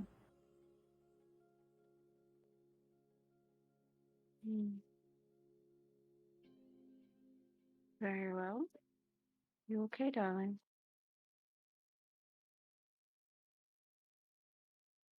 Yep. Yes, obviously I'm okay. It is an honor and a privilege to serve the Queen every day of my life, and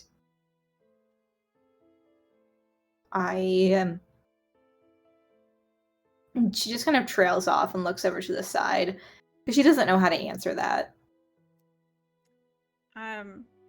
I will say, since this is very, very, very kind of an obvious, not obvious, display of putting a band-aid, putting a smile on the awful scenario. Cora, will you pick one of the questions from the Figure Out a Person column to ask with regard to how Guinevere is approaching you? And what you kind of read from it.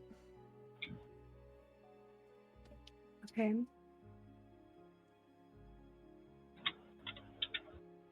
How could I get you to have hope in yourself? I think Guinevere's answer to that would to give me something to hope for along the lines of that. Yeah. Mm-hmm. Okay.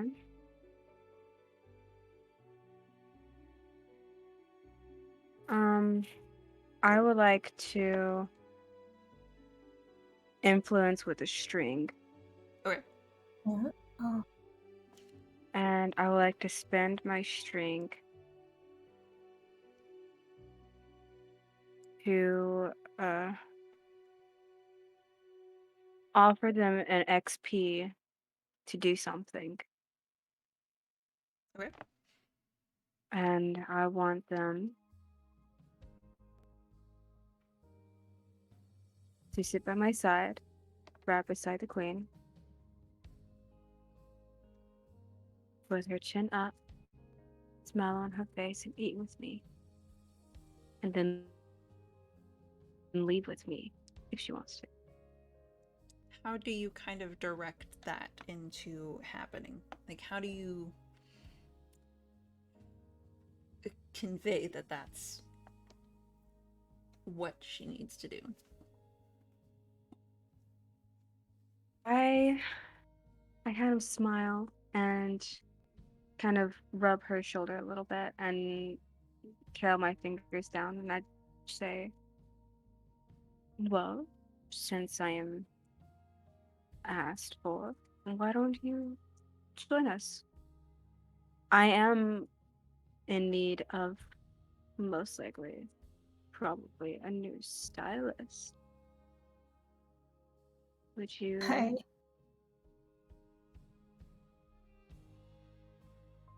want to so badly. I want to say yes so badly, but I don't know how much agency I have in that decision.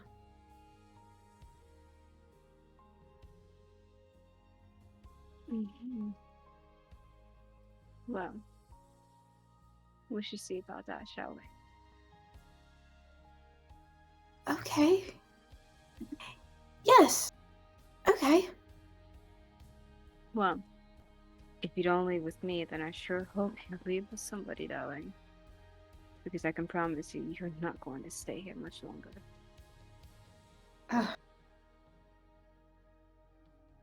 That would be nice. Yes. Eat with me. Of course, I will let the Empress know and let her know of your conditions as well. Thank you, darling. Fantastic. You do gain that XP because you are working on trying to do the thing that was asked. How do you approach the Empress with this? Oh, God. She's kind of sipping a glass of champagne, talking to her mother, watching the crowd, very visibly kind of like rating people.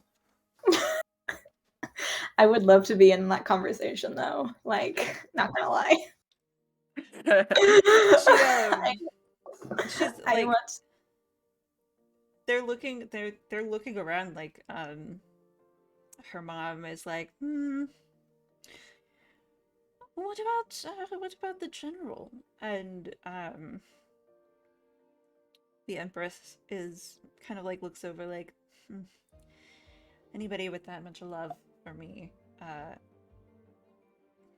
should just stay where they can be manipulated. Honestly, mother, you should know this. 5 at best, but not a bad idea. So I think when I go up, I do like a standard kind of like genuflecting or bowing, and I don't make eye contact because I really am afraid, and I go, Cora has accepted your invitation to sit at your table next to her under one condition. Yes. That I sit next to Cora and dine with you at the table. The laugh is tinkling bells. Kind of chiming. And she looks back at you and she looks over at Cora.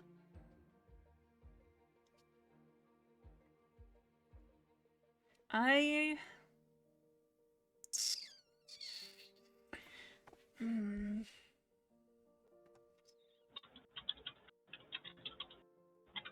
think that this is Cora's rule. Defy disaster with daring or spirit. Oh, definitely spirit.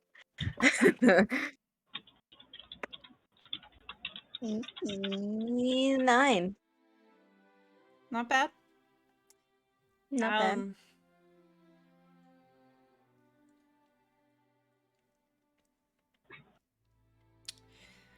The Empress makes kind of like eye contact.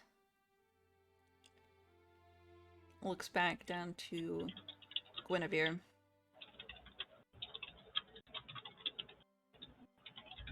I suppose we can pull up a table for you. I mean chair. Jesus Christ. I can't talk. A A whole whole myself table. by G Whole Willikers. A chair. God damn it, a chair. I suppose we can pull up a chair for you. Thank you very much. She kind of like her eyes narrow just a little. You'll have to go fetch it yourself though, darling. Oh, yes, I will. I will do that when the time comes. One of those from maybe the servants' hall. You know, the very simple little wooden Yes, of ones. course. Yes, I will do that. And if you do anything to fuck this up, it's your head. Of course.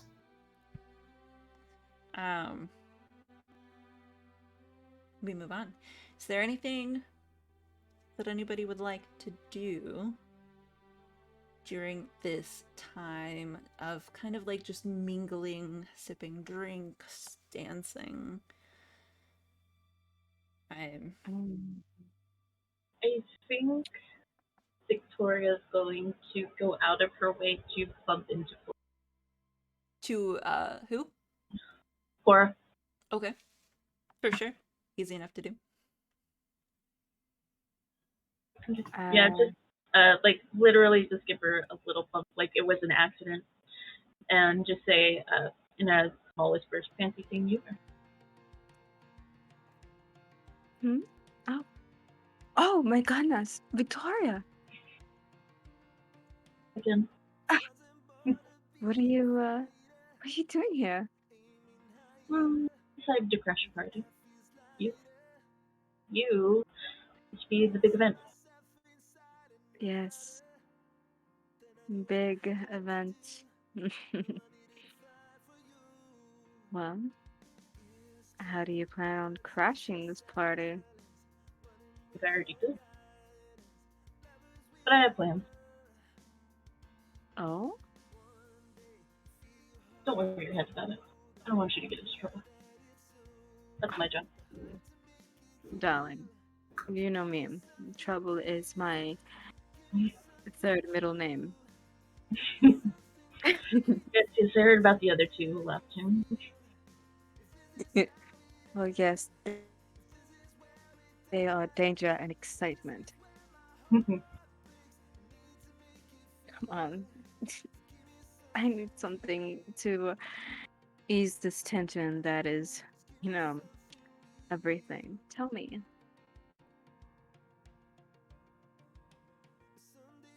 Tell you? Yeah.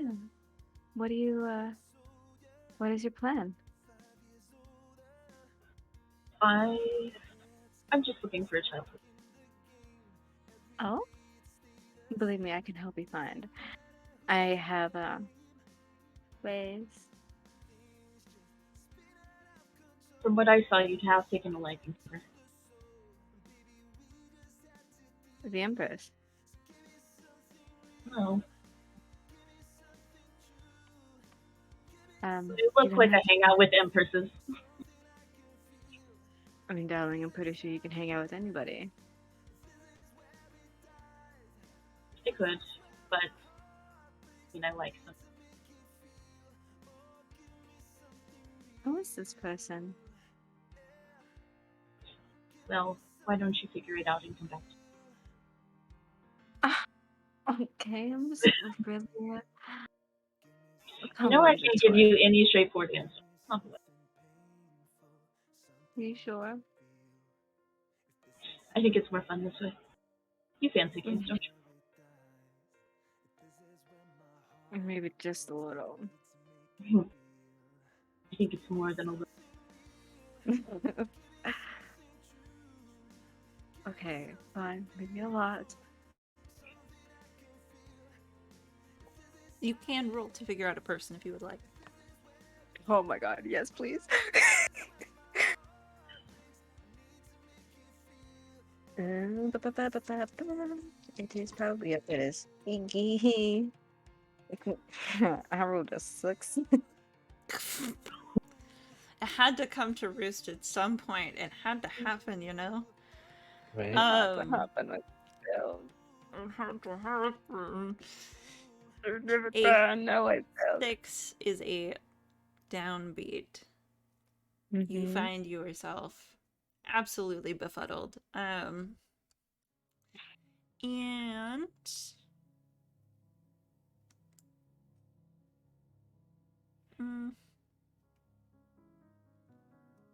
I'm gonna give Victoria a string on you. Okay. You're also very curious though.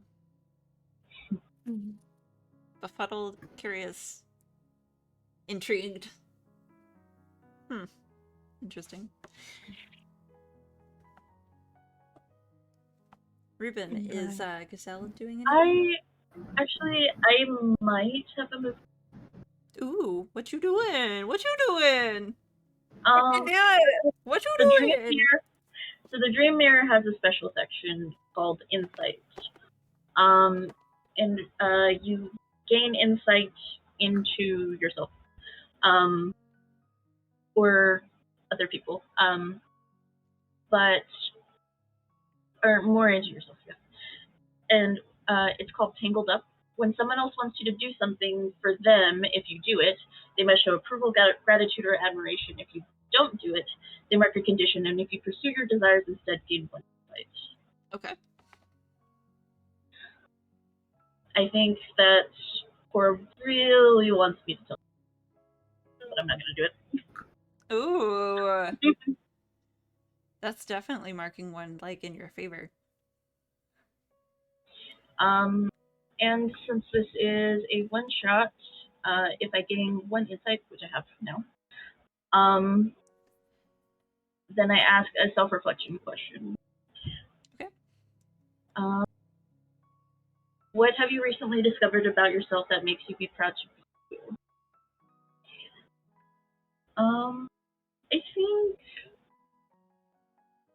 I think I'm pretty proud of how well I've learned to blend in, and how quick I am on my feet to be able to do all these things. Awesome. I believe you have to change something about your aesthetic with the gaining of that, with the change of your thoughts on yourself. I could be making that up. That is a different playbook. I'm gonna look. I'm pretty sure that was one that we did in Valentine's. No, let me look. Okay. Ow, my hip. Why do I have old lady hip? Yes. Same. Self-reflection. For each insight advance, you gain answer. Change an aesthetic to reflect that discovery and permanently gain an insight advance below. I didn't see that. Look at me! I know things about the game that I'm game mastering. It's wild, please. Raspy, nice to You do. yourself. Good You're doing job. great. Thank you. You are doing great. Look at me go. I know things. I looked at things before we played this game. You did. I fucking love Thirsty Sword Lesbians. If any of you out there have not played it yet, get in there as fast as you can. It's so fun. Yes. Yes. So, Victoria, what changes about your aesthetic? And also, which advance are you taking? I am. I'm going to take the first advance you can use and gain XP from Influence of the Stream. And I think I think she actually, as once as they're finishing talking, she's actually going to take out like the pin that's keeping her hair up and just let it. Ooh. Cora, you are standing there and watching as the beautiful hair just kind of like falls out of this rather conservative bun, just confidently frames her face. You just sense a change. You sense that something shifted. I kind of smirk a little bit and kind of like have my eyes drag down again, and then just nod, understanding. Bad time to choke on water. Yes. No, I mean, it's a perfect time to choke on water. What are you talking about? I'm gonna clip this later. I'm gonna note it. Just my eyes choke.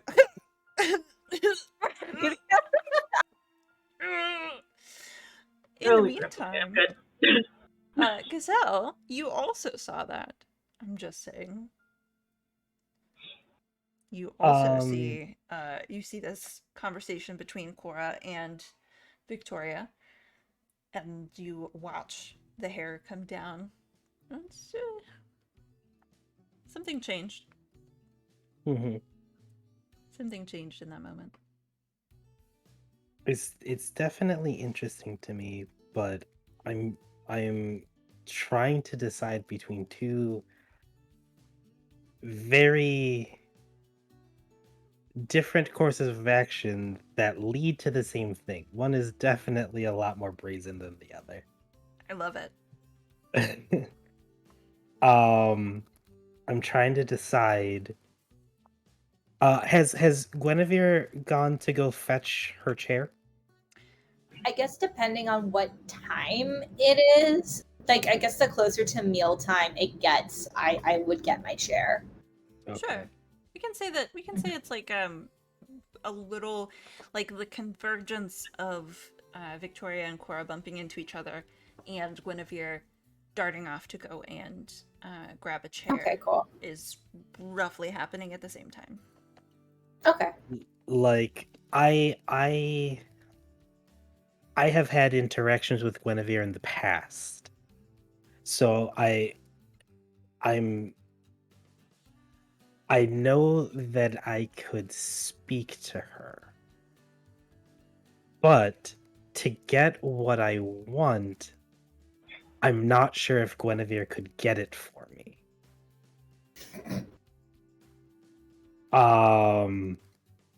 So my other option is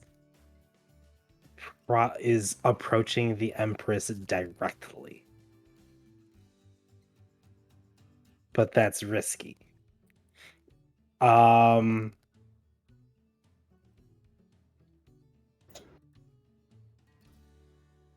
think.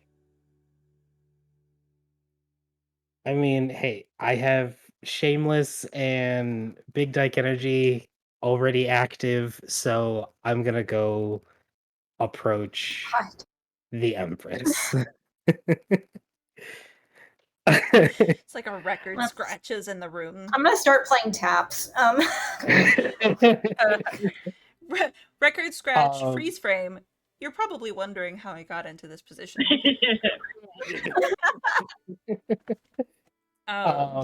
So I'm gonna invoke the special move, call in a toxic power.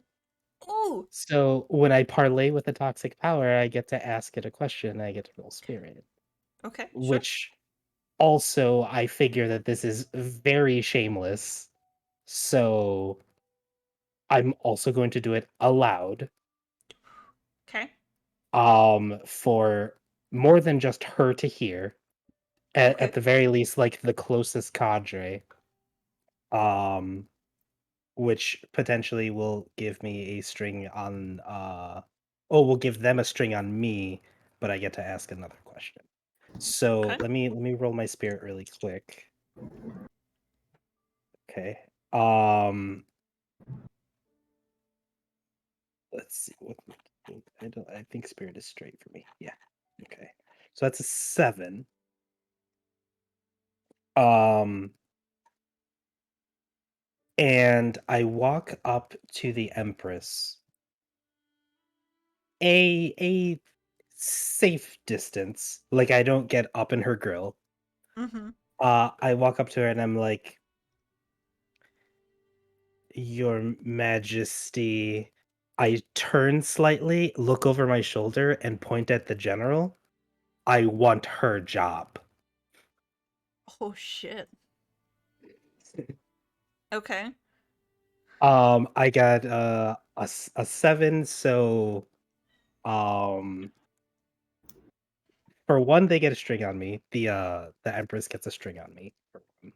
Okay. You get to choose one of those options.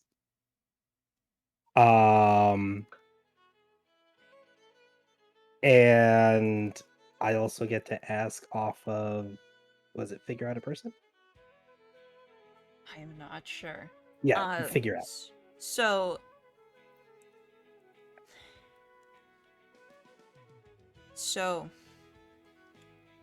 okay. So are you calling on a toxic power in this moment? Yes, I am. What are you asking? I'm asking essentially for like the position on her council. Essentially. But I'm Okay. basically like making it loud and boisterous and calling down someone else to basically I'm asking the Empress to have me replace them. Okay. Very bold. Yes. Very bold of you. Um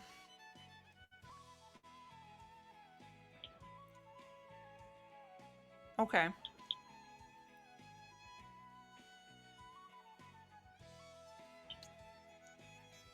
Throwing all the wrenches.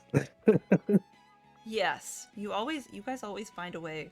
Like one of you finds a way to make my brain just like have to think for a second. And I hate it and I love it all at the same time. What is your figure out a person question that you want to ask? Let's start with that. My figure out a person question. Where is it? Figure out. Um, let's see.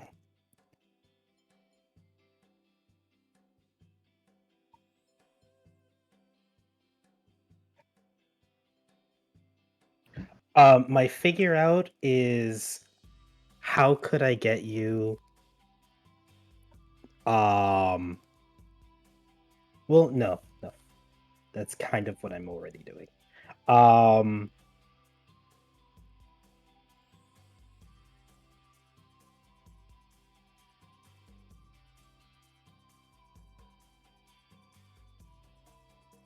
let's see.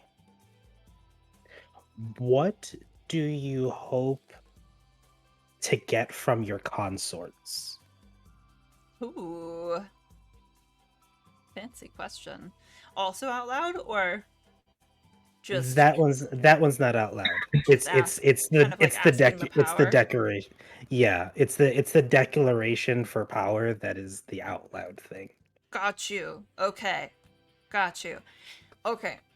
All right. So, what happens is you extend your mind, reach out to the powers that you know control this universe. The selfish, chaotic beings that are the gods. The sun, the moon, the earth, all of them. Just not evil, but self-serving. You find yourself sucked into your mind into this void-like space, um, which actually has interesting starlight that kind of gleams like loose, dreamy wisps. And the Empress finds herself there too. Neither one of you has to open your mouth in this space to ask or answer questions. There's just kind of this free-flowing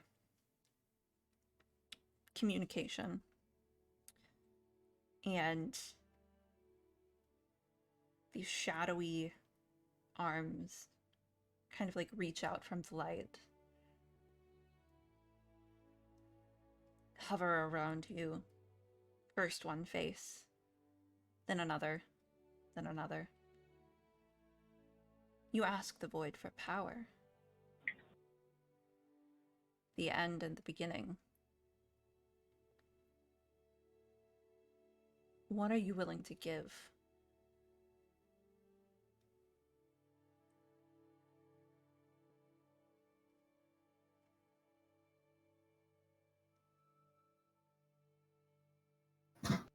What will you sacrifice?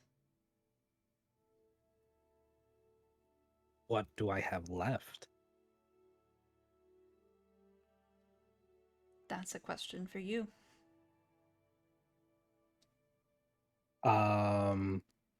Trust me, you don't want me to answer that question for you.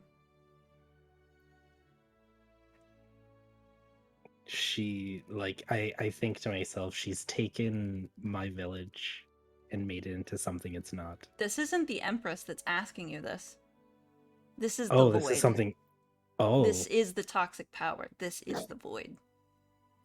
Oh, gotcha. Oh, no. This is Nunca, the goddess of the void. Hey. Oh, no. Dum dum dum. Terrifying. Misadventures Connected Universe. Here we go. Yes.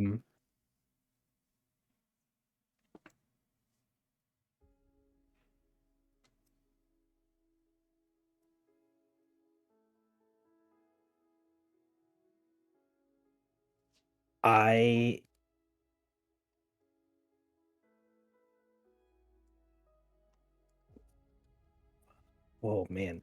For this power, I will give you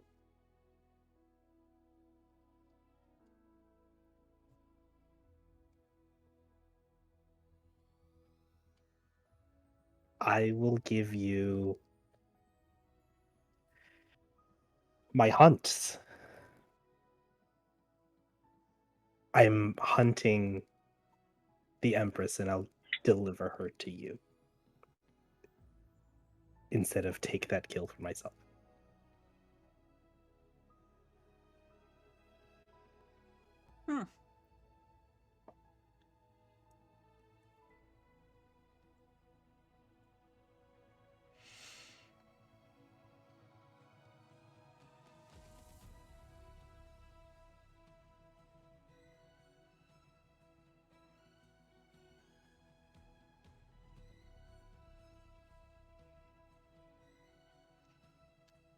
What do I gain out of that? Control.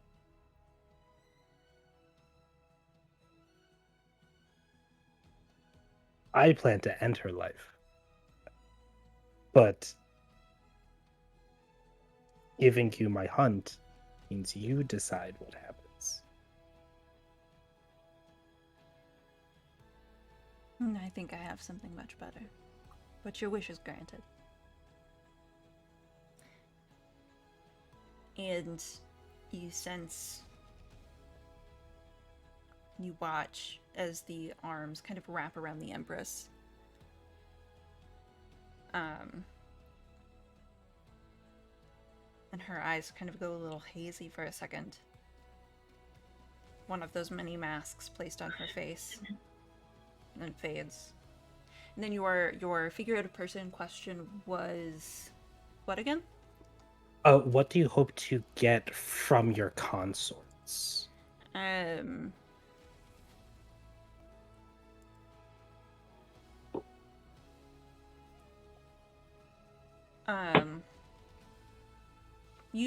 get this vibe of they're just playthings. They're something to entertain her. She doesn't really care if they live or if they die. She's not using them for power or money. She's using them for entertainment. And sometimes entertainment goes poorly. I whisper, isn't this entertaining? Uh, mm. But the room comes back into focus. Everybody again, like record scratch, everything is silent. Nothing, no words have passed in this moment since the asking of that question for like probably like 20 very long seconds. 20 very long, full Mississippi seconds. And the Empress looks up. Oh, I definitely work feral after this as well. Very well. General Draconis, you're fired. And you are? Gazelle Flane. General Gazelle Flane. Welcome to the party. And I would like for you to mark 3 feral points. That's which all will of make them. you, which will make you Yep. transform. Yes. Let's see.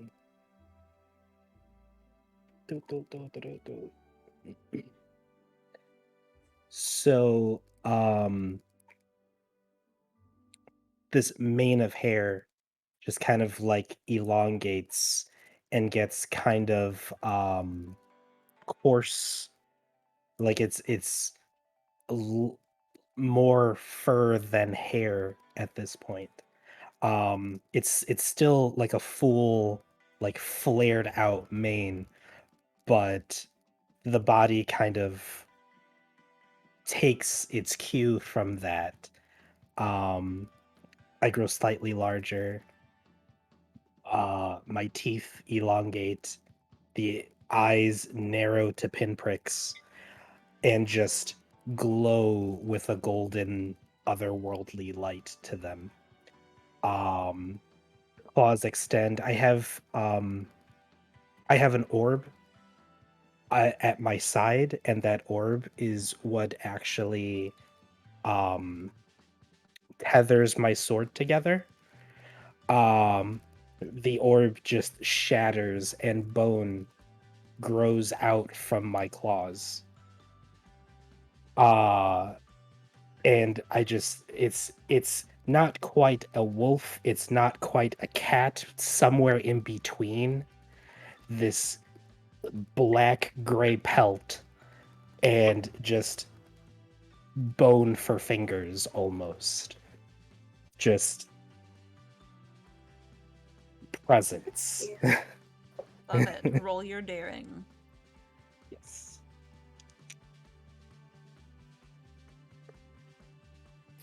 That is 5, 6, 7, 8, 9.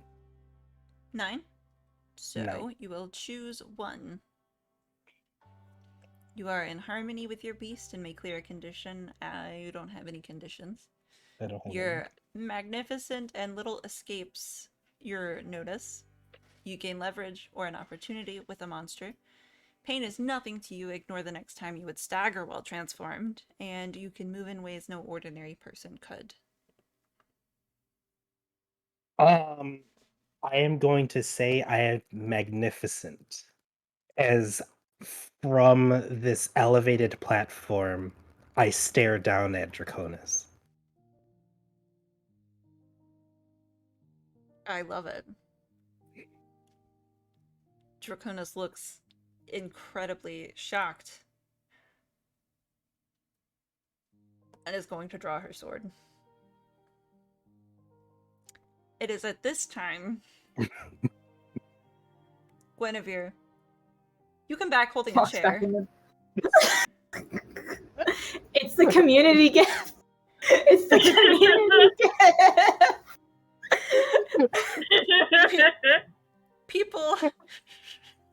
People have started kind of like shifting back towards the walls because they don't want to get stabbed. What do you do when you walk in and there's a large beast creature, kind of like looming at the Empress? There's the general that you know is the general, with their sword drawn. What? God, I have like an ability or something. Or Let's something. I mean, see. you leveled up like 3 times, so I hope so. Okay, Yeah. so I can technically speak with animals and plants and influence them with string. Okay. I don't know what this counts as. Okay. I don't know what this counts as. I can also do something called Nature's Touch. Basically, I don't know. It allows me to like have insight on them. I feel like, yeah, it's called Wild Friends. You can speak with animals and plants and may influence them with strings, just like other NPCs near your home. Oh, does it work if it's another PC? Does it work? For the flavor and the Yeah. amazingness of Okay, what's so. happening right now, and the fact that there's like maybe 30 minutes left of airtime. So yeah, I guess I'm gonna sure. Balls to the wall. balls to the wall. Why not? So I Yeah. kind of see what's going on, and I think like I'm like, Gazelle, is that you? Just like very quietly from the back. You hear that? Just kind of peer over, like just sideways a little bit, so that I don't so I don't lose track of Draconis. And in the affirmative, yeah, it's me. What are you doing? Rising, something that you need to as well, little fawn. And I'm actually going to phrase that as emotional support. I love it. Okay. Okay. Do roll some emotional support. It's gonna be with spirit. Please clear a I'm condition. also- Yeah. It's going to be with spirit, but I'm also going to use my string to get +3 on it. Okay. For sure. +3, that is 10 even. Lovely. Are you going to clear a condition for Guinevere? I will clear her condition. Which Cool. one? Frightened I have or frightened Frightened. or insecure. I'm not Actually, lying. no. Nope. I'm going to clear insecure. Okay. Fear is still important on the battlefield. Okay. I do have -2 to fight, so let's go. Let's go. I guess You find kind of like- yourself emboldened. I do find myself very emboldened, and I look at the Empress because I'm like, she's obviously in control. Like, this is your. Like, I wouldn't say this. I'm like, why are you letting this happen? They have swords out. This should be a party. It shouldn't be like drama like this. You also can choose one of those options. Me? Yeah, you can choose one of those options as well from emotional support because I got a 10. Oh yeah, I get to choose an option too. God, Ooh. God, I can. Oh, actually, you can, but Ruben, you can't clear her condition. That would be yours. So you choose one, and she chooses. So she can clear a condition, but you choose one for you. And you Oh, either choose. Oh, look that's at fair. us. Oh, those are for mine. Yeah, you got a 10. So Right. yeah, If they so open they up, open they to choose you, one. they choose one. So she would be clearing a condition, Right. and you choose one for you, Oh, for myself. or take a. Look at us learning. Oh. We're all learning Look. here together. Then I'm gonna clear my frightened because I'm emboldened now, bitch. Yes. There you go. Mhm. I will. I will just take one forward. Dope. Yeah, sorry. So, You're no, good. no, No, no, no. Thank, You're Danny, perfect. thank you. Yeah, thank you. Danny, Thank you, thank Danny. you. Thank you. You're welcome. Yeah. So, yeah, I guess that's what I do. I'm like, bitch, get a hold of your court. Do you? I mean, some fighting words though. I know. I don't say That's bitch, get a hold of your court words. verbatim, but like, Yes. it's a very nicer way of saying that. It's A very right. It's nicer the way. vibe, though. It's the vibe. Mhm. She kind of like, she looks at you like, it's above your pay grade. But also seems very entertained by what is happening. Like, this is the most entertaining thing that could have possibly gone down at this party. Like, she's here for it. She kind of just sat back a little and was like, somebody refill my champagne, please. Victoria, I will ask you next, because you did also, you were talking to this person, and then your best friend, like, holding a chair of all things, comes in and, like, talks back to the Empress. And also swords are drawn at this point, so I mean, I don't know, do whatever. Yeah, Live your I best life. know. I know that she's already in danger, so I just make my way over there. I don't care about being, but I make my way over and I stand next to her, but a little in front to protect her, and I draw my rapier and I say, "Nice to see you again, Gwen." Victoria! And I want to hug, and I'm like, oh, you're holding a sword.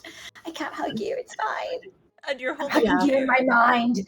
I'm hugging you in my mind. Yeah, one hand is holding her rapier, the other is holding the mirror on her hip, which was a buckler, like a small buckler shield. And she says, "So, remember when we used to play princesses and knights? I think it's time we both be knights." Oh, that's so great! Right? Yes. And I guess I take the chair and I just kind of start trying to pull off a leg. Does this chair become your sword? What does your sword look like? I think My this chair sword is becomes this your chair. sword. I wasn't allowed to have a sword in my job. You're a nature witch. So, I'm a The nature chair leg witch. becomes a it's a wooden sword. sword. what I'm gonna Yeah. say happens is, Victoria, feel free to roll an emotional support if you would like. Go ahead and do that. And Clear that other condition. and Guinevere, Yeah. definitely describe what your sword looks like as this chair kind of like pulls apart. It's here's the thing. I think like it's the leg of a chair, but it's like kind of gnarly because there's nails sticking out at the end. So it's actually like very dangerous and like a little hardcore. But she's like, you gotta do what you gotta do in the situation, and if that means a chair leg with nails, then that's what it is. I love it. This chair leg just morphs as she pulls it out, and these nails that are all twisted and like a little rusty, kind of like sprout from the end. But in true Guinevere fashion, there's also like a little bow on the end of it, like a little pink bow with like a little horse emblem, like stick in the middle, just at the bottom. So it's like hardcore Cute. horse girl. Yeah. And yeah, so like all the swords are being drawn. Got you. What did you roll, Victoria? 12. Dope. Do you want to So- clear your other condition? I would love to clear my other condition. There you go. I am conditionless. You are conditionless. Conditionless. Let's I'm go. going to gain +1 forge, and it's standing in front of Gwen and seeing her in person again. I think all of those childhood feelings kind of just come bubbling up again. And I'm smitten. I love it. What's your smitten? What's your smitten thing? There's a special thing. When you become smitten with someone, say why, give them a string, and answer the question. I said why. You have another string. Why do you think you must keep up your performance to have any chance with them?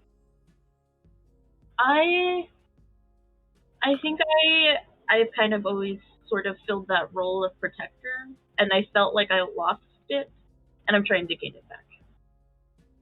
Because I failed her by not keeping her. Yeah. Not gonna lie, I think I'm smitten as well. I love it. What's your smitten move? My God, I have to go all the way back up to everything. I know, right? Yeah. I give you a string and answer this question. What is the clear challenge to being with them that you're overlooking because of your naivete? I don't like this question. This is a mean question. They're all mean questions. Yeah, a Yeah. lot of them are kind of mean. Yeah. Like, what's the challenge to being with them that I'm overlooking? I don't know. Maybe the fact that, like, I haven't seen them in a long time, so maybe, like, we'll be different people, but I don't fucking care. It's my best friend. My best friend, so I love them. It's my best friend, so I love them. I love it. Mhm. Beautiful. Take that string, Danny. And Cora. Last but definitely not least, where you are in the middle, kind of like, because you were talking to Victoria. You were going to go up to the Empress and sit down to have dinner as Guinevere came back in with the chair. Now there's a beast and swords, and Guinevere has a mace-like thing happening. I kind of sip on my champagne, just watching. And then, like, after like a moment or two, like everything gets quiet. I just go, "Oh, that's who it was. It was Gwen." Right. Yes, very well done. Not the time. Yay! Happy for you. Oh, I'm gonna go over here, and I'm just like, wait, hold on. We're good. Give me like one moment. I'm just gonna walk up, to, like the queen, and sit right next to her. I'm like, okay, you can continue now. I love it. The Empress does a motion for somebody to pour you some champagne as well. And we're gonna fight. Oh, We're God. gonna do some fighting shit. No. Do some fighting shit. Gonna do some fight. I will give Ruben the first move here because you're right there, man. You're right there. Are you fighting Draconis, or are you going to fight the Empress? That's my question. Because this is the climactic point of the evening. I don't know how your goals have shifted for the night, but... Well, originally I wanted to kill the Empress. but I have sworn that hunt to a higher power. Yes, for sure. So unless that power wants me to go after her now, I am going after Draconis. You've lost connection. You're not Yeah. entirely sure, but you gather that you beasting out is probably Part of part it. of the yeah. Yeah. You don't know when you're gonna turn back. It's a little I'm like you just I'm fucking past my lots of I'm things. past my scale, like my scale's broken. Yeah, Like, your oh, scale's whatever. a little. You're like, "Shh, this has never happened Mm. like this before. Stop. Dang, I didn't roll a 10. But it doesn't matter. Yeah, so I'm going to that's fight, right? Yeah.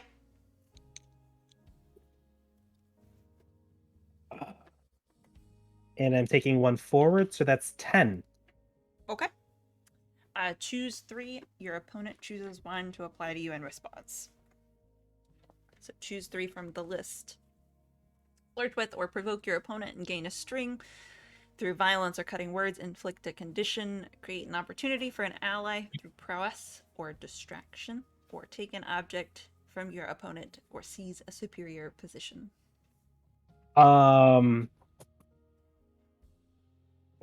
First, I want to know who is Victoria levied against? I'm assuming it's the Empress, because that's what she called for. That's fair. Okay. I mean, I think it's very clear. I mean, you told Gwen to go after the Empress, and Victoria was not going to let that happen by herself. I told Gwen to To stop rise up. being a baby fawn. And that meant nails and wood on chairs. Yes. Exactly. Yes. Exactly. See? Look, it's fine. So There's no time for I clarification. We're fighting. I am going to apply frightened to Draconis. Okay. Because I get to choose 3 of these. I am going to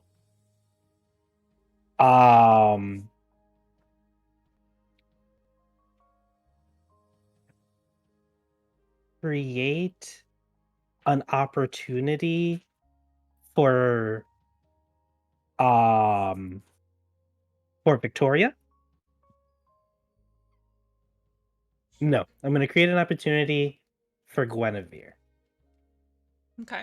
through like all this distraction. And I am going to seize the superior position by pinning them on the ground. I love it. Draconis. Beautiful. In return, as you kind of like snarl at them, making them a little frightened, and pin them, their sword sinks into you, dealing a condition, damage, what have you. And they are going to inflict I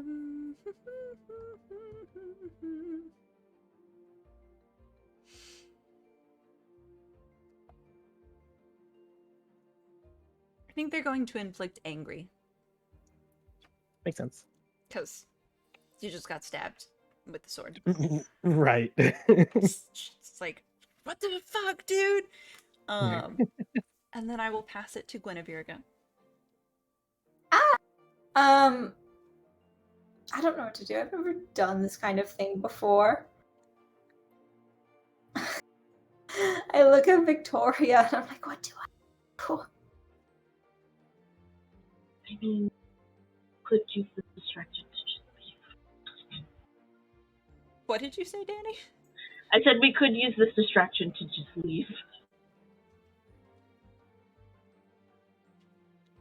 Eyes are And currently she's- not on Guinevere. They're a little bit on Guinevere, but not as much. Not as many. Victoria, I've been wanting to kill the Empress for so long. Will you do that with me? Of course I will. And then I just kind of like scream, like, ah! And I run up to her with my little like chair leg. Victoria's right behind her. Both of you roll fight. Okay. I'm just going to use this time to watch and then kind of like lean away so nothing hits me. Guinevere, do roll with a +1 because you do have like an opportunity / advantage Okay. that was given I'm to gonna you. roll with grace. Okay. It'd be so beautiful when you're attacking with your club. Oh my god. Literally, I got a 5. Bro. Oh. Yeah. No. Thank God No. that pulled away. Should I? If I use the string, I can only get a. I think. Well, That's the I'll thing. give. I mean, I'd let you give a +2. Yeah. Okay. Yeah, okay. Yeah, I'll take it. I'll take it. I'll take it. Right? I'm such I a also rules got bender, you know. Well, it's the end of the one shot. Exactly. Yeah. Mhm. Let me have one win. You get the win. You do. You get it. You Okay. succeed on one roll. Whoa. I succeeded at the very beginning with a 10. That's Yes, true. And this I is never true. got it again. That is true. We all succeed. We all got 10 plus on Defy Disaster, right at the Mhm. top of the episode. Mm-hmm. Fine. I also used grace and rolled a 7. Okay, so both of you are Wait the for whatever. mixed beat. Yep. Guinevere, choose 2. Opponent. Okay, so I'm gonna choose 2. I'm gonna through violence or cutting words inflict a condition, or and seize a superior position. So I think Guinevere kind of like chickens out at the last minute and turns the nails away from the Empress. Because she's like, okay, we're not going to be that mean today. And like wails this chair leg on them. And I want her to feel guilty. Okay. Once in her life, I want her to feel guilty. Nice. And I want to seize a superior position. Basically, I just kind of want to throw all of my body weight on top of her, so it's difficult for her to get up. I love it. Absolutely. So, how this kind of ends up is you're kind of straddling the Empress on her throne, beating her with a bat. Yeah. Very hot. I am a little, just, I am emotionally confused about how I feel. But the Empress definitely, like, so you inflict this guilty imposition on her, and there is a little bit of that remorse in her eyes as she looks up at you and sees like the violence that she created in you. Like, there's a little bit of pride, but like the violence that she fucking seeded in this gentle, nice person, that they are now beating somebody with a bat. And she is going to inflict on you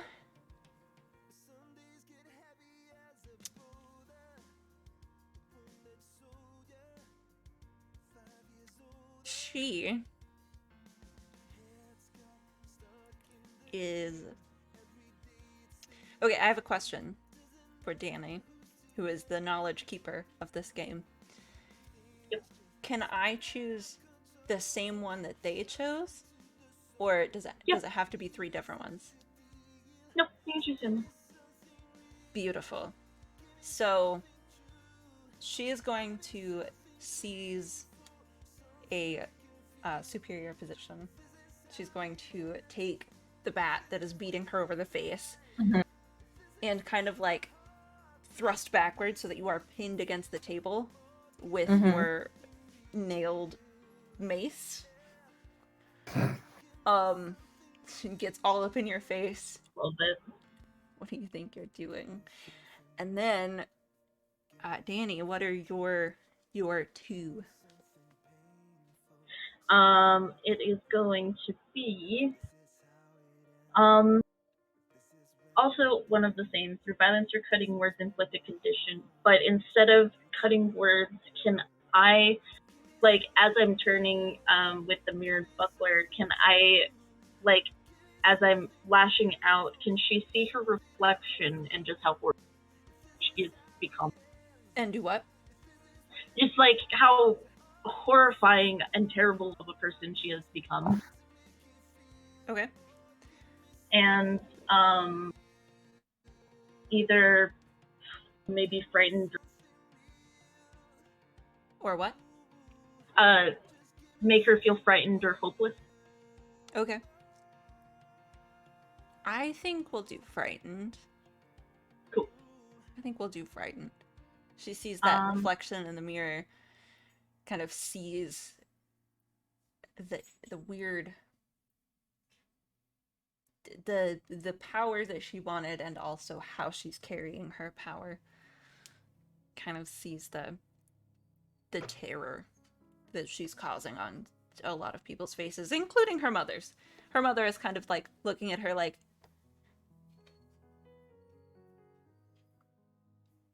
You kind of deserve it. right? Like, maybe I should have spanked you more as a kid, but we don't do child abuse. So, I don't know. I don't know how I could have prevented this. But very cool, very cool. And what was your second? I am going to create an opportunity for Gwen through prowess or distraction. I'm going to the sword that she is holding. I'm going to very efficiently cut her hand to make her let it go. Okay. Or cut her wrist. So she's holding Madeline or Guinevere's Yeah.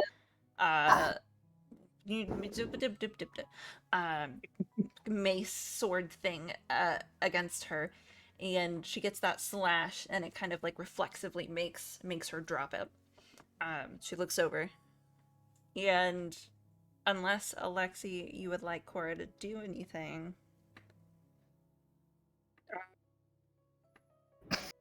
it's gonna be her turn. Yeah. She's just leading away, just sipping her champagne, just like,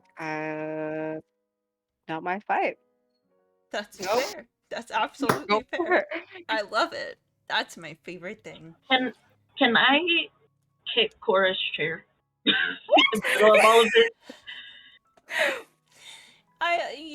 Sure. Okay, yeah, I'm gonna kick her chair and I'm gonna yell, I thought you wanted to be somebody. Why are you pretending not? Oh, that's You cannot be complicit in the oppression of others.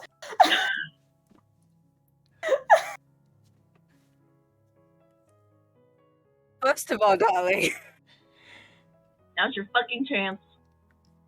my shit is only against my parents. Nothing in this is involving me. Don't even, darling. Don't even. Oh,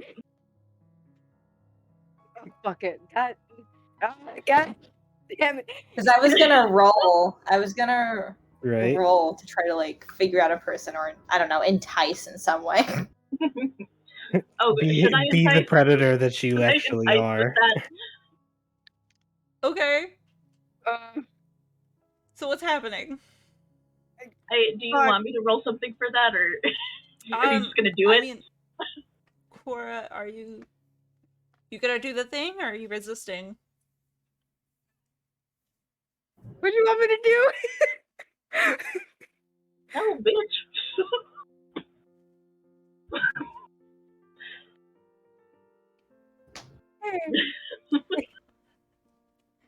She's just gonna okay.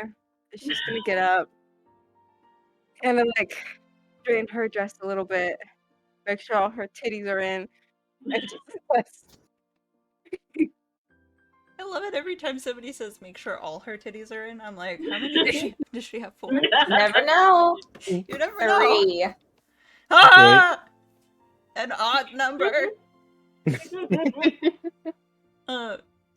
Okay. Are Yeah, you gonna roll to she's- fight, Cora? You know what? I'm gonna roll to entice.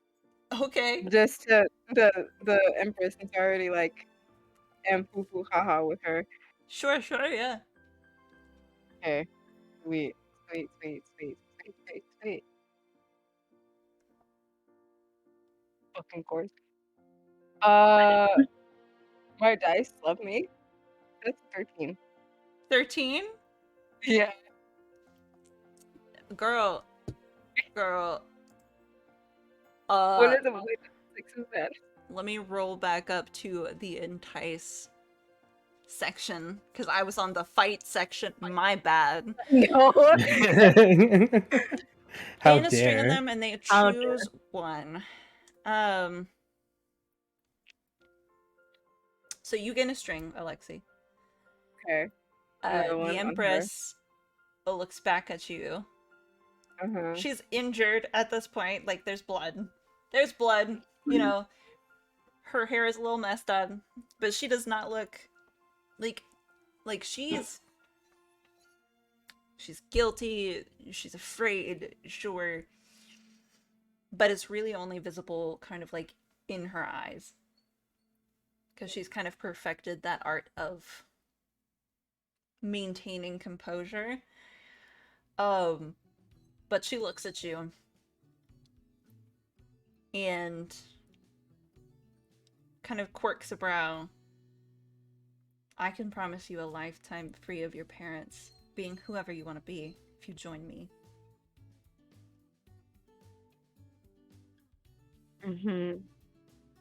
And I'm pretty sure that I can offer you up something more. You just let go.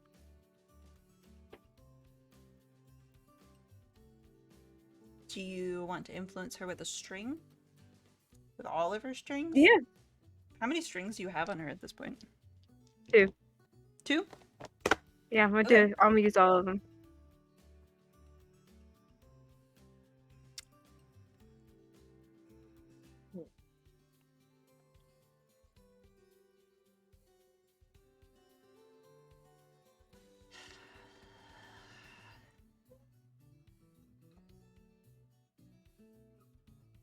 Danny, roll a dice for me. Uh, Odds, she gives in. Evens, she does not. She's gonna. 6?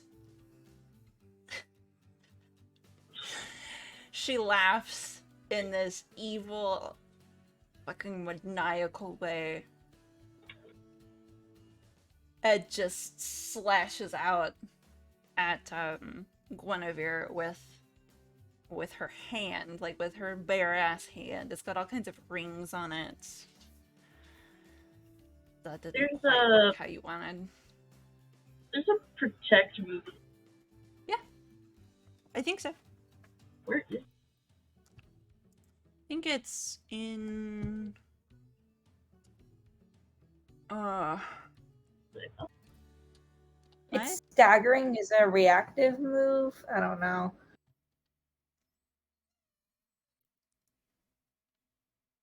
Ray, it's okay, honey. Is there not? Yeah. There's not. It doesn't look like it. I think Doesn't it's look like it. I think specific. I think it's specific playbooks have something like that. Yeah, specific playbooks. Because there's a whole playbook called the Protector. Oh, yeah, that's true, yeah. Gotcha. Yeah, I think specific playbooks have moves to protect others. Well, Okay. because it's there's a move that we all get called "Finally Kiss in a Dangerous Situation." When Yeah. people finally kiss after a period of tension, each takes +1 ongoing to get safety and protect each other for the rest of the scene. But Mhm. seems like there should be. Kiss me! There you go. This, I mean, yes. you're beating the Emperor senseless. I don't know if there's time. Don't know if there's There's time. always time. There's always time for a always dangerous time. kiss. I just mean the logistics of it. Like, she's on top of me. Yeah, that's fair. I mean, you can roll. You can roll. I mean, if there's not, it's totally cool. I just, A roll fight or roll Yep. defy disaster. Pick one. okay, I can do defy disaster. Yeah, the defy disaster would probably be daring.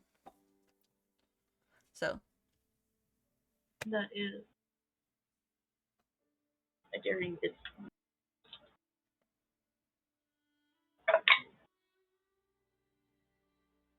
9. that's a mixed beat. Yeah. La la la la la la la la la. So you can definitely jump forward in between that blow, but you will take the condition that would have been given to Guinevere. Okay. Yep. Fantastic. Absolutely no hesitation. Getting in front of the blow. I think you'll get angry too. That makes sense. Okay. Makes the most sense. Okay. Gazelle. Just swing back around to the other fight that's happening. I have pounced on Draconis, and I'm gonna just, I guess, keep going. wailing? Yeah. That's fair. I have a -2 to that. I was going to try and figure out a person, but someone decided to give me angry, so I'm bad at that now. So I'm just gonna fight you. Fight. Actually, oh no, that's a 7. I was gonna say this is not a good roll, but 7. Okay. So, for the sake of brevity, because this is going to be a very cinematic, epic battle. Yeah. You guys win at the end of the day because you're the good guys, right? Amazing. What I want is for everybody to kind of describe what winning looks like and how, quote unquote, how do you want to do this? Okay. Don't sue me, Critical Role. Sue me instead. Yeah. So Gazelle, you destroy Draconis. What does this look like? So, like the bones of my claws are my sword. Mhm. It's just like the manifestation of my sword, and so I'm literally just I tear through her armor and just discard it to the side in a pile. I disarm her of her sword, snap it in half, just kind of just disrespect everywhere. As I just like I don't kill her, but I make sure to humiliate her so completely that she will never want to be on the field again. I love it. Absolutely easy enough to do. Like, she's going to come crawling out of that fight and have to find some other path in life to climb somewhere, reclaim any bit of her pride. Go Maybe open a she- bookstore. Yeah, like I was gonna say a bakery. Yeah. There's a new bakery in town called the Draconis Bakery Bake Shop. Both of those words are in there. She went to military school, okay? It's true. Guinevere? I think kind of after like I see like Victoria take a blow from me, I kind of like look over at her and I'm like, "Are you all right?" Fine. Fine. I'd take any blow for you. God, Oh, you- can Can I kiss in a dangerous situation for you, Danny? Can we kiss? Can we kiss, Yeah. Danny? Yeah. Okay. Yeah, absolutely. I think kind of with that, Guinevere just like looks at you and goes, "Might not be the right time, but I'd really like to kiss you right now." I really like that too. And then she pulls Victoria in for a kiss. So now we have that stuff for kissing. Yay. We kissed. We did it. I love it. I think That's so when they cute. pull back, Victoria's just Mhm. like, I've wanted to do that my whole life. So happy we got to do it. We're still friends though, right? Like we can be both kissing and friends, right? You can do both. Yes. Yes, I think that's how it's supposed to be. Wonderful. All right, let's kill this bitch. I'm just drinking my champagne. It's like, oh, congratulations. No matter Thank if you're you. making me fight. I'm just drinking. I gotta love it. Victoria, if you'd like to describe anything else about how this win looks for you. I think Victoria mostly just is backing up Guinevere because this is really Guinevere's fight and victory. From all of the hurt and horribleness that this Empress has put her through. And just backing her up any way that she can, keeping her protected. It's a little terrifying. It's ugly. It's so ugly. There's blood. There's like this weird relationship with glee and anger happening. Like, you know, you have to like just what does several years of being abused and like holding down your anger and emotion, what does that look like when you finally get a nail-ridden bat in your hands? Bill music is just playing. Yes. Yeah, I love it. It's great. Very heroine, love it. Cora, is there anything you would like? Just say like anything you would like to describe about how this is a win for you. She is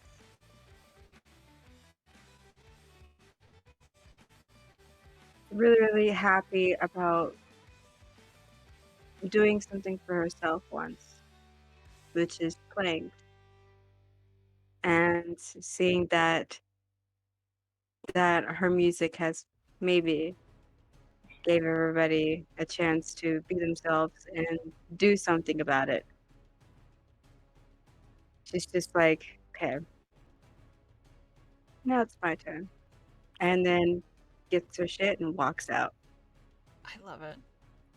Behind you, there's the chaos, there's the blood, there's trying to figure out what the fuck to do after the Empress is dealt with, and you just like walk out, this brave silhouette on a battlefield style, like coat over the shoulder, secret puppet master, and you do feel that sense that you haven't really felt in a while, that you did something for you. You did a thing that was awesome. Yeah, there's definitely a rumor that your music causes insanity now. There's fully a rumor that goes around everywhere that when Cora plays, it causes this insanity to come over your mind and everybody starts fighting each other, and it's just And turn into these crazy werebeasts. they turn into crazy beasts. And sometimes they kiss. And sometimes they kiss. It's really weird. Yeah, and with that, the reign of this terrible Empress does come to a close, there is a weird power vacuum that's just, I'm feeling like Gazelle probably like hops into, and then suddenly it's a military state. It's okay, I'll just kill her next. Oh, Oh, the little fawn has turned into an elk. Yes. The mother, the Dowager Empress, the mother of Reina, kind of like has a private conversation with you later, and is like, "I guess you're my daughter now. I can help you. You can help me. I'll take care of the social side. You do what it is you do best." Extend my best to them. That's fair. your toxic adoption. Yeah, weird toxic adoption. Weird. You're a grown person. This isn't an adoption. I mean, technically, I mean, she said I'm your mom now. according to my rules, Guinevere should be the empress because you keep what you kill. That's fair. What would You I know, do you can do that? whatever you want with that power, but it's handed to you because you're the. Yeah. You mean you beat the general, and the empress has been taken care of. That happened outside of my hands. Unfortunately, I was dealing with an insurrectionist. Oh, Yep. well. Oh well. It's all good. Oh no. I disband the military. I disband the police state. Right. That's fair. I That's do fair. like everything that a monarch can do with that unlimited power, and then immediately creates like a council of the populace. There you go. I love Just it. turn everything into a utopia. Yes. This is how the general, the previous general comes back to a little bit of power, like he's on the council as the merchant lead. Right. It's a very For the League of interesting- Bakers. Yeah, League of Bakers. This is beautiful. Way to leave the world better than when you found it. That's right. Mhm. I do think also, as a side note, that the one thing that Victoria does is make sure that there is a very, very nice stable with a lot of I love for it. the new empress to choose from. Oh my gosh. I've never been on one before, and that's what makes me so excited about them. So I think we're gonna close this out with one more roll, and it's going to be a Grace Defy Disaster as Guinevere gets on a horse for the first time. Oh no. Okay. Oh my god. As I'm our like, little, our I'm gonna credits fall are off and rolling. break my neck. Oh my god. I'm legit scared. Okay. Not too bad. No, that's still bad. I got a 6. I'm got a gonna 6? spin. Oh, I'm gonna spin my last string. Get a 7. I love it. I fall and you catch me. Thank Yes, you, babe. absolutely. The horse box. Bridal style. Guinevere falls. You catch her princess bridal. Like, it's a whole thing. Yay.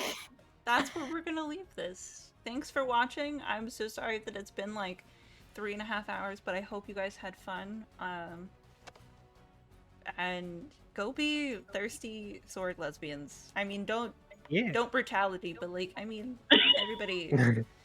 Swords are everybody cool, needs- She though. deserved it.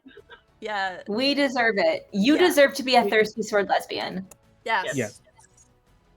And we'll see you next week. Bye.